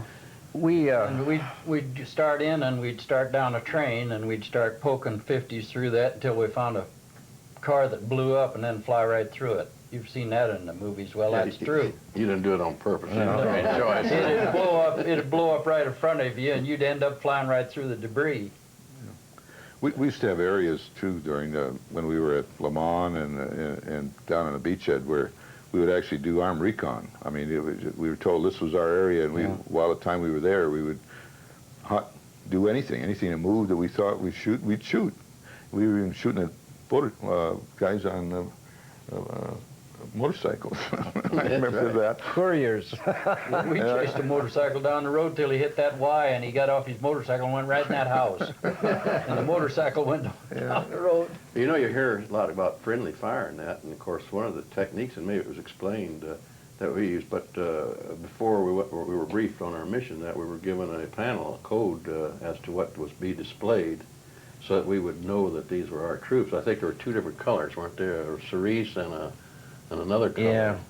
And they would display it on top of their motor vehicles and that. And it sometimes changed. They did. It changed each day, and of course that was to keep us from strafing and shooting our own troops. They pretty much had a bomb line. Yeah. That anything over that was fair game. Anything back of it, why, you had to watch what you're doing. But that got so fluid in the latter part of the war that you had to really watch out so you didn't get your own troops. Especially with the 4th Armor, right? Yeah. Yeah. One thing about it too, Patton really did. He appreciated the help we got, but every once in a while he would send back a armload or a truckload of contraband and dump it out, and we'd go. And that's how I got a Luger, a Mauser, a German burp gun, a German dress sword. I was so loaded down with. The 11th Armored Division did that. Sent those big boxes. Was that full 11th Armored? Yeah. That was nice of him because it's pretty hard to pick up one as you go by in a fighter. Yeah. I had a string of ammunition all over Europe. I think I kept throwing off weight. I couldn't carry This stuff. guy and I were roommates all the time we were over there in Europe. And we had enough ammunition and guns and stuff under our bed, we could have started a young war by ourselves. I still got a lot of ammunition. We found an ammunition dump that had everything in it. From shells 6 foot long to shotgun shells, and we rummaged around that thing. We found Luger ammunition, Mauser ammunition. We got everything Of we course, needed. we were kind of gun nuts to ammunition. start with, and we had a lot of fun with that stuff. Never blew up anybody. It's a wonder we wasn't booby trapped and we didn't get blew up. We had a lot of fun other than fighting too, I remember, because eventually we started to get leave, and for a while there we'd get the troop carrier command, and they would take us into London. But then I remember Scrappy one time said, he said, I got tired. They said, we're tired of going to London. He says, you guys, we're going to go to Paris. Paris was still off limits. And I remember he drove us to Paris that time. And what a time that was. We ended up at the Red Cross asking for billets. You know, you're not supposed to be here in town, you know. It's still off limits for Air Force personnel, you know. And but they finally let us go ahead, and we went and we had a ball. That's when we found out about the Paradise Club. Or Club Paradise. Most of us, we talk about the fun things that happened. Yeah. But there was many times we'd come home with holes in our airplane. And this first mission that I was on, my flight leader by the name of Overton, he got shot down. No, it was second flight. First one was a milk run. Nothing happened. And the second flight, Overton was leading the flight, and I was flying his wing, and we went down right at the Rhine, and he got shot down, and I got a hole in my right wing, just about like that, where a shell come up and burst right up through the hole in the wing, and it cut the right aileron loose, and all the way home it sit there and did that all the way home. And that old jug sit there and flew home just as nice as you please. And when I got back to San Dizier, why everybody else went in and landed, because I didn't know what it was going to do when it slowed down. I left it about 10 miles an hour above what we generally landed at, and it went right in and landed just like there was nothing wrong with it. Yeah, it was a good plane. Yeah. But it blew a hole in the wing about like that. It went up through the ammunition cans, but it cut that aileron cable. Crew chief was happy to see you, right? Yeah. Oh yeah, they were always happy to see that kind of damage. Talk about the fun times again. No, we were talking about this story before, but we were celebrating something I can't recall. But anyway, Kohler, one of our friends there, was so drunk that we locked him in his room so he wouldn't get in any trouble. And here we were continuing to celebrate. Pretty soon here he comes, that silly grin on his face. And how in the heck did you get out? And went up there and climbed out the window and had this little old narrow ledge. And it was about 4 or 5 stories high, this hotel. And he was drunker than a hoot owl and walked that little narrow ledge and finally came in. Come in through the trap door up in the roof and then come on down our roof again. I was with Scrappy when he had a bail that time. I was his wingman. And I can't recall a mission that we were on, but it was a dive bombing mission. And unfortunately, Scrappy led us back over the front lines. That's when he got it. And for some reason, I missed getting it. And he had to bail out just the other side of the British lines. And as I recall, I came in and circled to see how he was. And I can remember him waving it. And we got down low enough that you could see him waving, and the British are waving back at me. And then I took off and went home. We were still back at can't recall whether we were at Ibsley or Stony Cross at the time. And I think we must have been at Ibsley. And I can still remember my crew chief saying, well, Lieutenant, how come you still got your bombs? And I didn't even know I still had them. I thought I'd gotten rid of them. I brought them all the way home. And I talked to Scrappy later when he come back, and he says, yeah, he says, I saw those bombs, and so did the British here. And he says, you're lucky. He says, they pretty near blew you out of the sky because they weren't sure just what you were going to do with them. And oh, God, it was quite a... Do you want to hear about our trip to Brussels again? Uh-oh. Tell me about your trip to Brussels. About the fiasco I told you about? Oh, yes, yes. You want to hear that? You want that on tape? I Sure. won't mention any names. What do you mean you won't mention any names? Go ahead, your story. We had a flight leader that took us down, and we were strafing the marshalling yard. And he wanted us to come in string, one right after the other. And we wouldn't do it, because that's kind of stupid. This guy sits there with a gun shooting at you, and he don't even have to move it. He sits there and shoots at you all the time. So we wouldn't do it. So it made him mad. And he reported it to the CO when he got back in the field. And the CO got us all together and chewed us out for not doing what he said. And he said, what he does, you do it. So the next day we went on a mission. There was 8 of us. Charlie George was there. He was there. We went on a mission. One guy got shot down. So there was 7 of us left. And we started to come back home.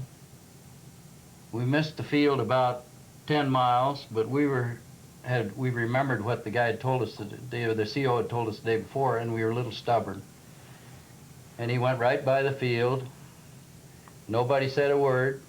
We wasn't going to. We were stationed at Frankfurt. He went clear to Brussels, Belgium. We ran. Charlie had a Camelback 47, and he ran out of gas first. And he says, I told That wasn't him, Brussels, it was in Holland. hey, it was Brussels where I picked him up, because I went and got him. Ooh. And he bellied into an ammunition dump, and he says, I told him where to land. I don't know whether I did or not, but he bellied into an ammunition dump. There was 6 of us left. Finally, the flight leader says, you take 2 and go one way, I'll take 2, go the other. The first one that finds the field, let me know, or holler. And I went to the left. He went to the right, right towards the bomb line. I found a field, and we went in and landed. It was an English strip that had matting on it. There was a bunch of 5-gallon jerry cans full of gas there. And here was 6, then he come over and landed. There were 6 P-47s there that were empty of gas. And the field at Frankfurt, they had no idea where we were. So we stayed there all night. The next morning, we got up and filled each one with 200 gallons of gas out of 5-gallon jerry cans. Took off about probably 10:30, 11 o'clock. Went back to Frankfurt. That's the first they knew that they hadn't lost the whole flight. And Charlie George, who is with us here, he's not with us here, but he's in the room down there. He got banged up, and they picked him up at that ammunition dump, I don't know where it was, and took him to Brussels, and kept him there for about a week. And then about a week, he called down, and we went. I went up and got him with a P-47 that had 2 seats in it. They'd taken the fuselage tank out, and it was across the field from us. It was another outfit's 47. Oh, you picked up George in Brussels. Picked up Charlie George. I thought you meant that that's where he went down. No, Oh. no, they took him to Brussels. Yeah. That's where he was. Yeah, And, I tried to get up there the day before, and I run into the barrage balloons and those cables, and it was weather, so I turned around and went back. And the next day I went up and got him and landed on this English field that had mosquitoes flying off of it. I come around, and there was an engine sitting there with smoke coming out of it, so I knew which way the wind was blowing, and I went down the runway to see there wasn't any holes in it, just pulled around and landed.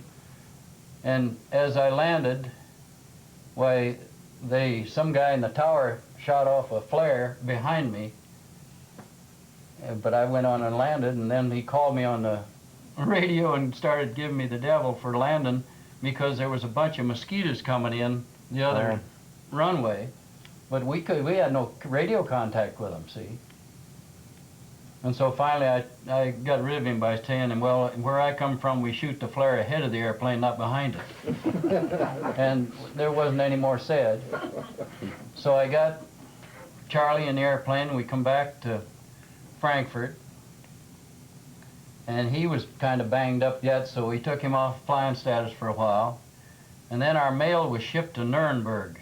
We were figured to move or something down there, and our mail was down there. So after he'd been there for a while, I gave him a new D-30 to go get the mail with.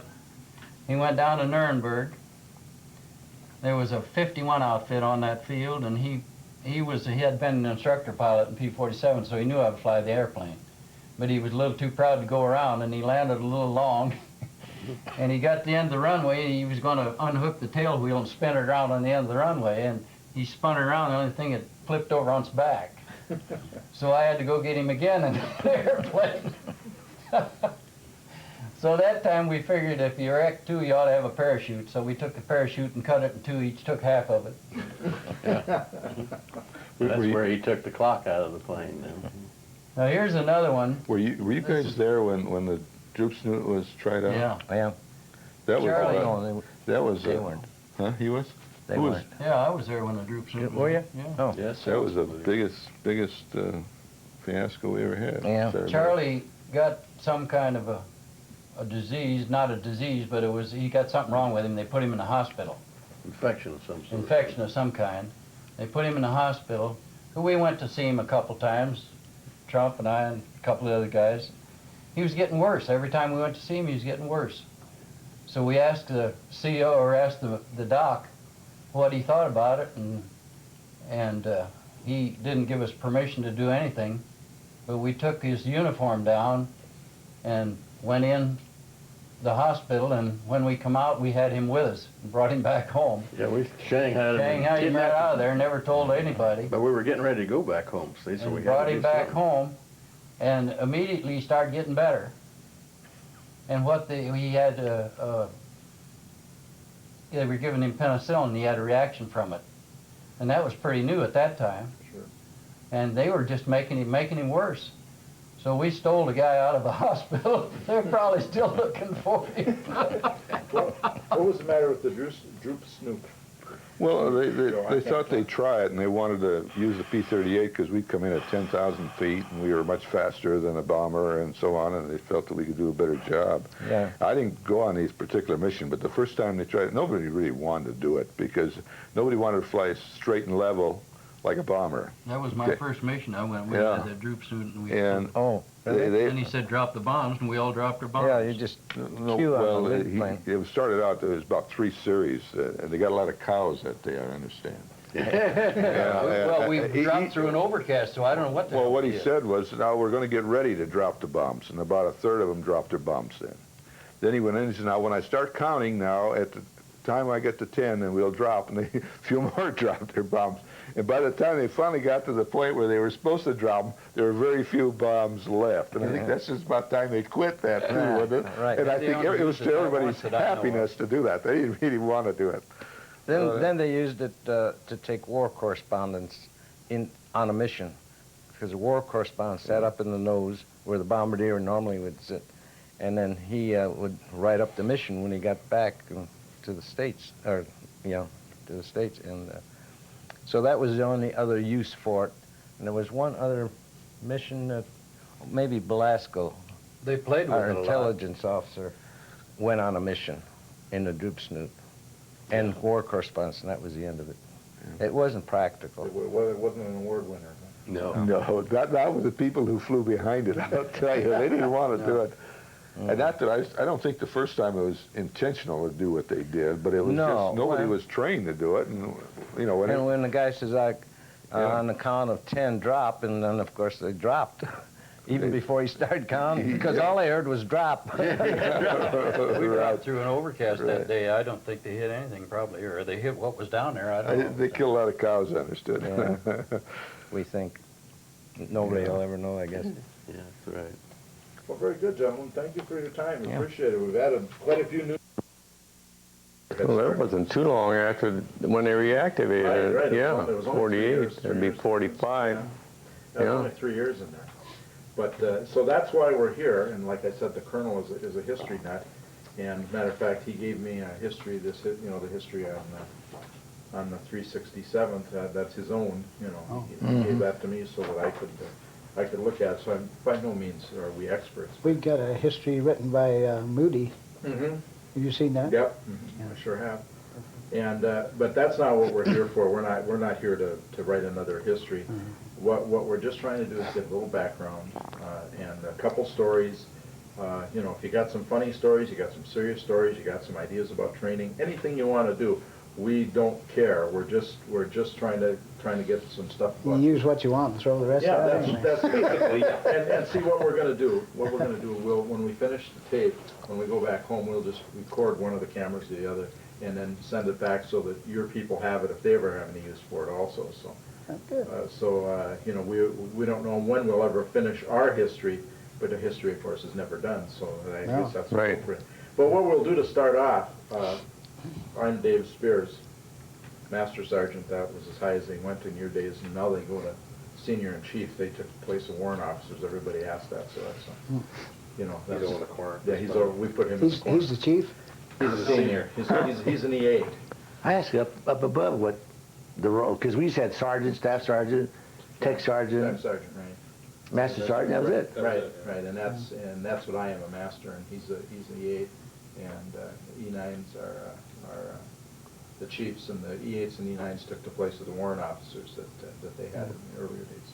But anyway, what I just asked you to do is I'll just start with you, Charles. And what do you prefer, Charles? We're not fussy. I go anyway. Oh yeah, whatever. Just don't call him late for his 3 meals. Overseas, nobody ever called you by your first name. It was George, Phil Brook, right. Pettit. Yeah. But what we'll do is I'll just ask you, I'll just have you say your name. I obviously don't have to spell yours. Say what your rank was, and basically that's all. Just a couple things about yourself, and then we'll go around so that we get everybody talking.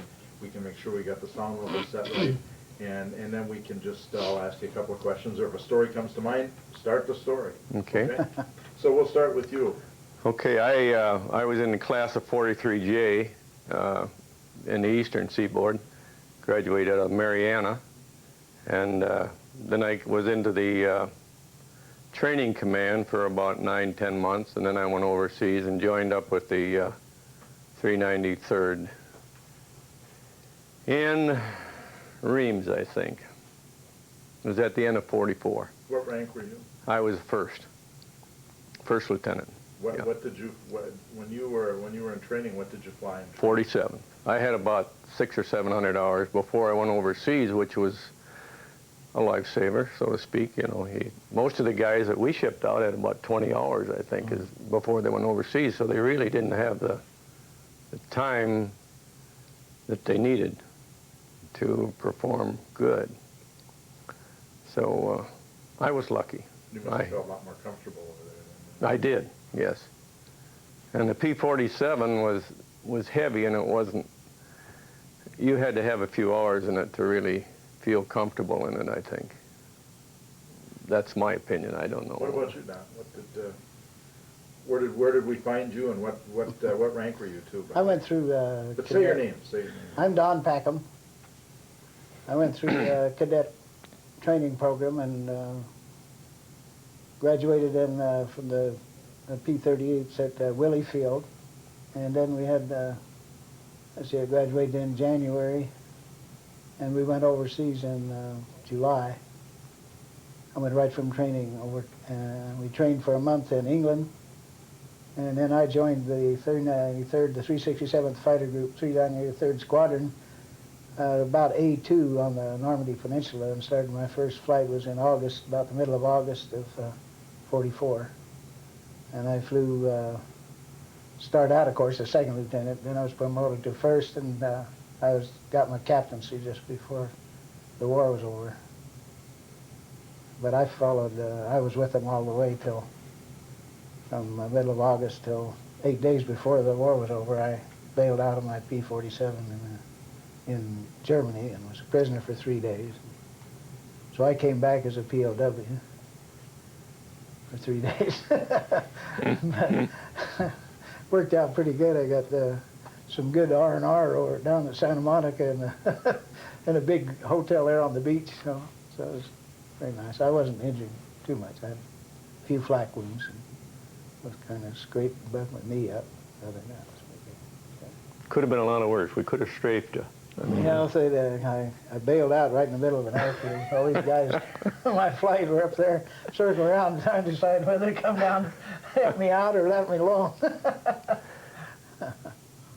Well, where did we find you, and what did you do? I graduated in class of 44E from Spencefield, Georgia. Took transition at P-47 at Goldsboro, South Carolina, gunnery at Millville, New Jersey, and shipped overseas. And I joined the outfit when they had just moved to Jarny, France. I'm probably the youngest, one of the youngest in the group. I was only 17 when I enlisted, and I was about 19 and a half when I was overseas. And as I say, I joined the outfit at Jarny, France, and I came home to the outfit after the war. But when the war was over, we shipped out. We were flying out of Frankfurt, Germany, and we shipped out. We were at Marseille, France, getting ready to go to CBI when they dropped the atomic bomb, and of course the war was over, and I came home. But I got out as a first lieutenant. Okay. When you guys were over there, you almost got there about the same time. No, I don't think so. You were. No. I think Don was there first. He was there first. Yeah. And I came in a month or two later, and you were about a month or so after that. After that. Okay, so. It was in the same year, yeah, Same 44, year. yeah. Fall of 44. Yeah. Summer's long in there. And there was then the group was already is in France. Jarny, France. Yeah. Yeah. In fact, they'd moved a couple times by the time I got up there. See, we followed the 9th Army right through Patton's France. group, Patton's group. Kept us close to the front lines. It was when they'd capture an airfield. Well, as soon as it was secure, they'd move us up. See, so we didn't have long flying time in missions, and our main mission was to search and destroy, keep moving targets off of the roads. Trucks and trains. And we bombed marshalling yards, railroad yards. We had a fun job. Yeah. Once in a while, we had a milk run where we flew air support, for bombers or something, but not very often. Not very Not often. very often. 2 or 3 that I can remember is all. They had a P-38 they used as a radar plane. On a cloudy day, we'd take off, and the P-38 would fly over the clouds, and 30 days they'd drop your bombs. We'd drop our bombs, fly home. It was a gravy mission.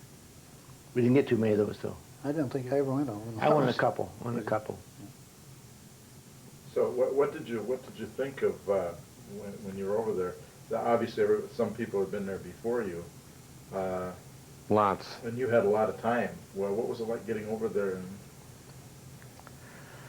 Well, You wanted to go to college. you had to go. I wanted to go. Yeah. I spent probably 18 months in training. You go from primary to primary to Second, Basic. basic, and then advanced when you graduate. Then I went from graduation.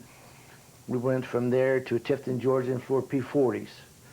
Got done flying P-40s. Then we went to 47s, and I wanted to get in combat and get something going. I was tired of training, tired of going to school. You go to school half a day, you fly half a day. You go to school half a day, you fly half a day. And I was tired. I wanted to get to combat, and I was ready to go. Enjoyed every minute of it.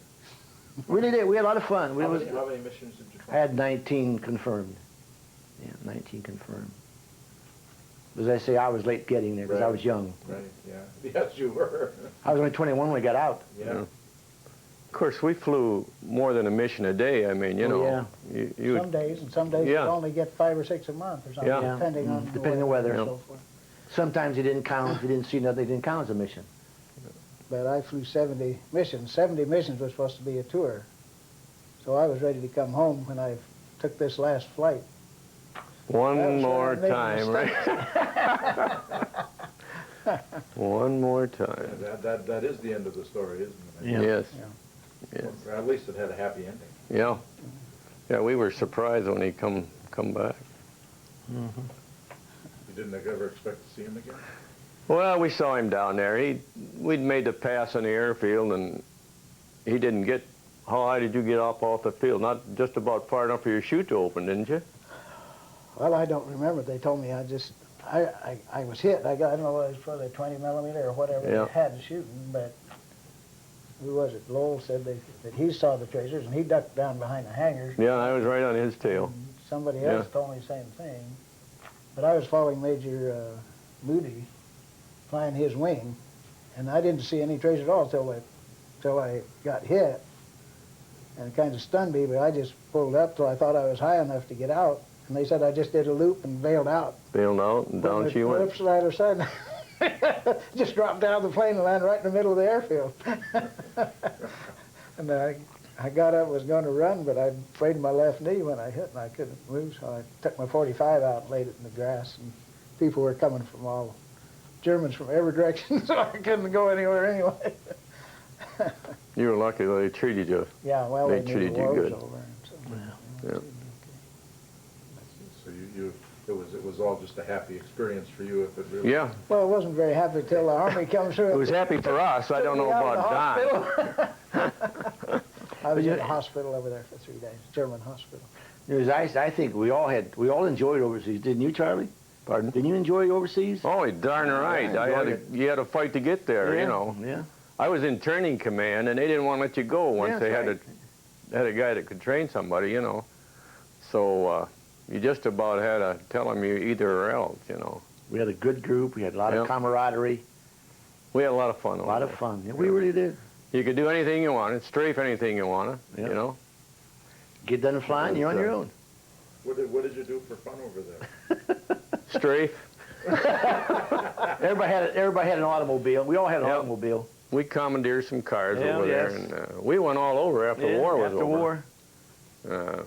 Quit running, just pushed over the cliff and let her roll. No. We drove around a little bit. We had a German amphibious little Jeep that we kind of fixed up and drove around a little bit, but I didn't get out and drive around too much because you didn't know who was friendly and who wasn't at that time. So, you know, you're a little nervous about things. But after the war was over, man, we were all over. Yeah. You know. What kind of things did you do? You say you had some fun over there. I realize it was, you know, it wasn't all fun, but, you know, what are some of the things? Well, I can remember one, not too long, it must have been about the 5th mission after I got over, they cornered a horse-drawn artillery in some mountain areas up beyond Frankfurt there someplace. Yeah. And we strafed and you dropped napalm on them, and it was I say funny, it was the horses were trained so they never moved a muscle. Well, that napalm would spread right out there, you know, and flash out there and hit the horses, and the horses wouldn't move until that actually started burning them. But we got a citation for that thing, if I remember rightly. Yeah. But I think we flew 2 missions on that. And I can remember the marshalling yards blowing up. The trains were fun to strafe because when you'd hit the steam engine, the steam would just boom. go all up there. Yeah, but that was always the whoever's leading the group. That was he got to strafe the locomotive part. Yep. He got to go right down the locomotive's nose and the steam would fly. Then the rest of us, we just use what's left, you see.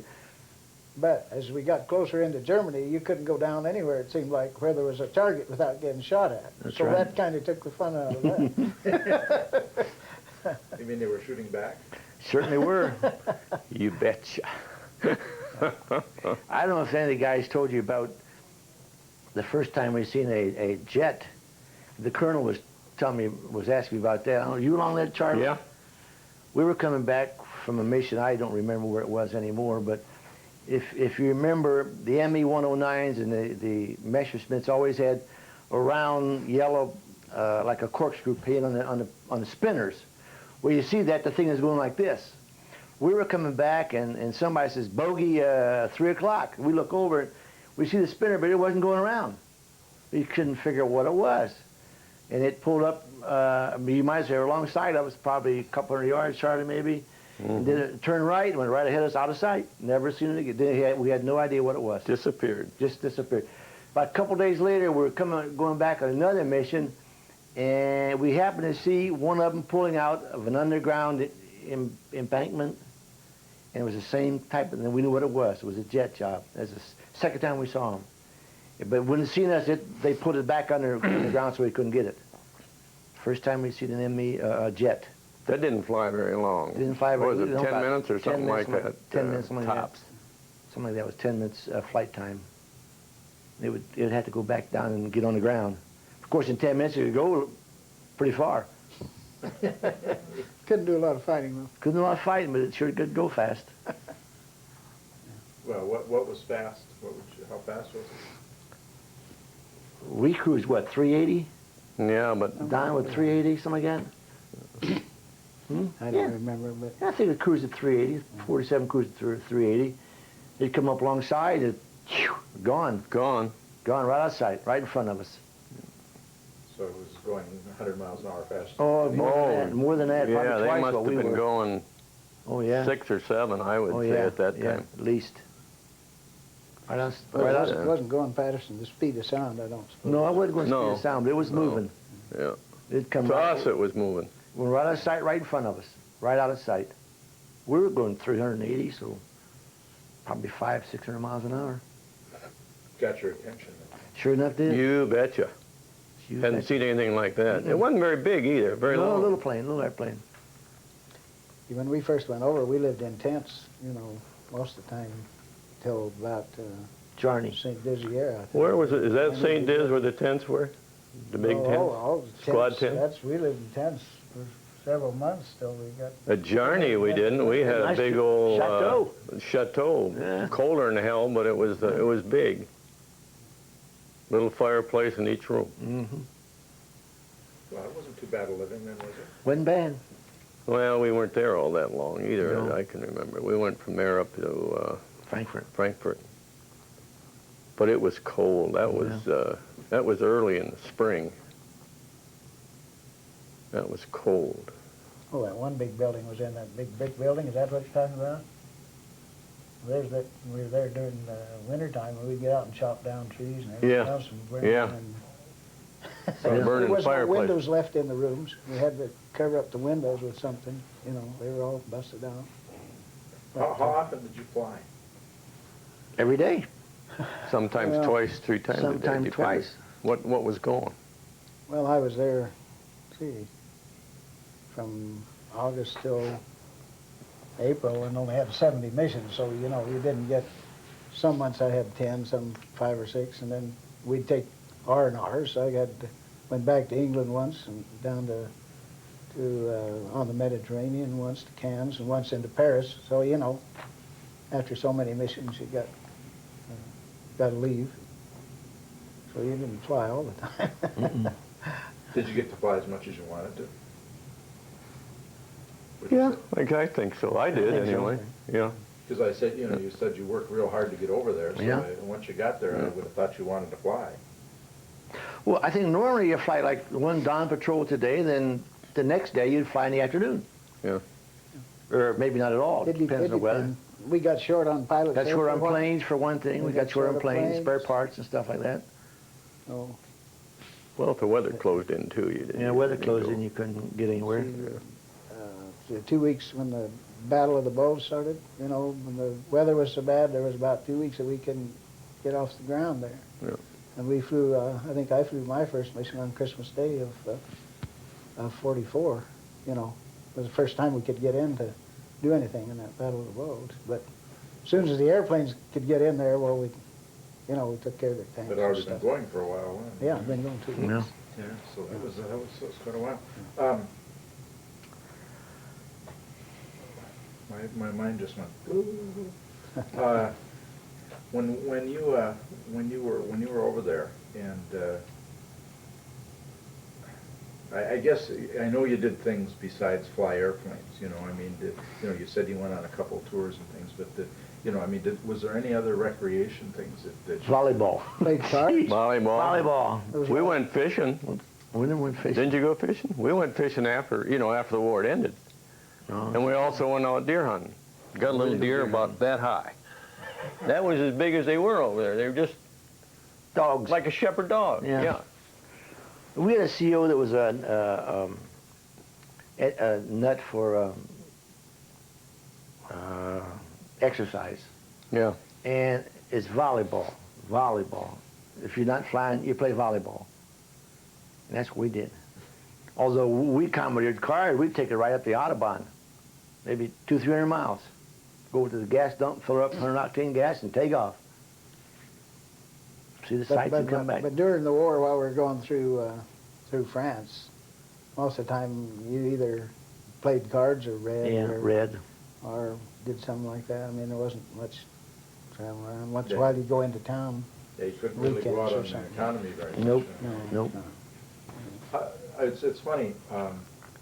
I've talked to probably a dozen people or more today, and nobody, except for a little comment in passing, has said anything about any awards that the group won. You know, is that unusual for pilots in the Second World War, or? You know, you would think, you know, there was several different... Well, what we had 2 unit citations, Right. presidential Right. unit citations. But individually, I had the Distinguished Flying Cross, and of course we all got the Air Medal. And then I had the Purple Heart, of course, too, the last mission. But But you really did well in that last mission, didn't you? oh yeah, it paid off. It did? I didn't get to... Last one? I didn't have to stay over there in Germany like you guys were playing around. Come home and get married. Yeah. I think the Air Medal was more or less automatic, wasn't it, Charlie? If you flew so many missions. So many missions, you get the Air Medal. Then you got a cluster on it for what? Every 5 more. 5 beyond that, I think. Yeah. And you get so many, then you got a bronze. Bronze, yeah. And then if you got so many, then you got a silver. I think it was 10. I had 2 Yeah. silver, I think.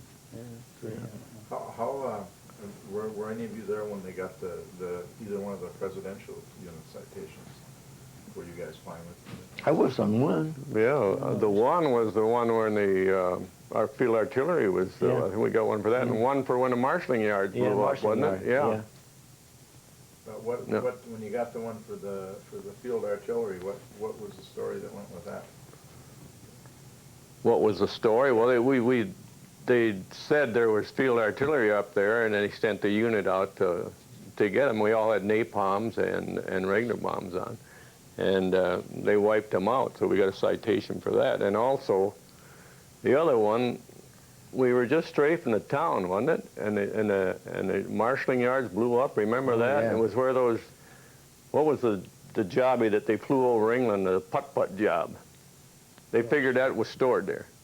And I think that's what they got the citation for, blowing them up at that time. I Well, remember, they had Charlie. one special mission where they sent them up to bomb somebody's headquarters. That's right. Von That's Rumstein, yeah, wasn't it? yeah, His headquarters. That's right. That was Clyde Box or Daddy Good. Well, One or two. Yeah. and then we had a special mission one time to bomb where they were training spies. Supposed to be a spy training camp. And we got up early and it was overcast, and we flew up and went in and bombed the buildings there. I had some pictures of that.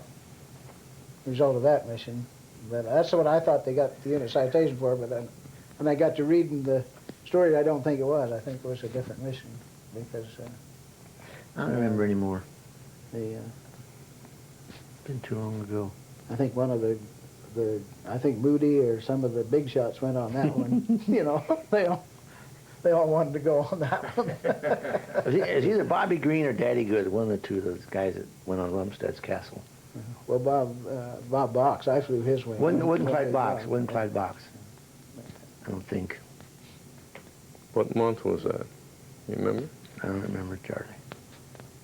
I had it written down, but some of my notes have let's see, they're written pretty fancy. You know, a couple of them I've sort of lost. Well, I think we've got some more stories. We've got some information to add, so we appreciate your time, gentlemen. And like I said, we're going to make this. We're just going to send a copy of everything we've got back to the probably to Ed Janicek, seeing he's the one that made the arrangement for us to come down here. And you know, we're not going to make it into anything at this time, you know, because we don't know what the history is going to be yet. But we're going to do it, and you've certainly helped us add a little bit. Everybody we talk to tells us something that nobody else told us. I'll tell you a funny story if you want to hear one. Oh, yeah, we like funny. Do we like funny guys? We love Yeah, we like You forget who was When the war was over, we had a big party. Charlie, you all remember. You made it, but Charlie, we had a big party. And I went there. We sent the enlisted men over to Frankfurt to get some booze. We all got 2 ounces of whiskey for every mission we went on. So we'd save it up to get a jug. So war is over, so we sent the enlisted men to Frankfurt. They brought back a weapons carrier full of green champagne. Green champagne. We had a big party. And there's one, I remember the one colonel from the MPs came. We invited the MPs to come. And we were staying at the Hotel Europa, which is about 3 stories up. We had one guy called Killy Kohler. And this is made like had a mansion roof on it. Had about a ledge about yay wide all around it. Well, Killy Kohler got so drunk, we locked him in his room. And about half an hour later, we walk out, and here he is out on the ledge, about this wide, walking around the ledge trying to get in. He'd have felt he killed himself. So anyway, we let him in, but anyway, then there's one MP colonel came, and those guys always had the rings in their hat. What do they call those things? Made them stick out real straight, so we took it out.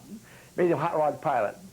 So the next morning, there were about half a dozen MPs out there looking in the ground, a grommet, for his grommet, put it back in his hat. He never did find it. Never get that. Never get that. Somebody also dropped water balloons. Yeah. We had dropped the water balloons on them. But then the next morning, we had to get up and fly to Nuremberg. Not Nuremberg. Fly somewhere to take our air, because we had airplanes with rocket launchers on them. We took those up, flew those up, dropped them off, and picked up their airplanes and brought their old airplanes back. And then we stayed around, and we had orders to go to Marseille to go to CBI. And then the atomic bomb was dropped, and we had to go. We came home. That was the best break we had. Best break we had, yeah. We got home before a lot of guys. They had all their fun after the war was over. I had mine while they were fighting. It was close. It was close. We had a good group, a lot of good guys, a lot of camaraderie. There weren't very many guys you flew with you didn't like. That's right. Only one I can think of. Who's that, Charlie? The guy that dropped me into the ammunition dump. That guy. Whitey Carruthers. Carruthers? Don't put that on. Somebody already told us that. Did he? Okay. I heard about Carruthers leading the ball back into Belgium after I was shot down over there. Oh, that was Janus. He was supposed to, Major Moody told him, see that they get home okay, and he went on home. And Carruthers was leading the fight, and they all ended up in Belgium or somewhere. I had the old Camelback. That's the one that ran out of gas. Yeah. This is amazing. The story came out the same. 3 different people told the story, and it came out the same. About going back to Belgium, you mean? Yeah, that's amazing. That's what it was. 3 different people told See, it. they were all on the flight when I got shot down that day. That's what disrupted the whole thing. You more than anybody else. If I'd have stayed with you, we'd have made it back okay. Probably would have. You'd have probably said something. Nobody else would. They're probably got some good war stories up in the room up there. Good ones. Well, we've heard some good ones, too. Some of the guys are a little more risque than you guys, but that's okay, because we need a little bit of everything, so this is going to work out real well. We went down the pig alley too, didn't we, Charlie? Just like the rest of them did. Pig alley, yeah, that's what it was. Well, very good. Thank you, John.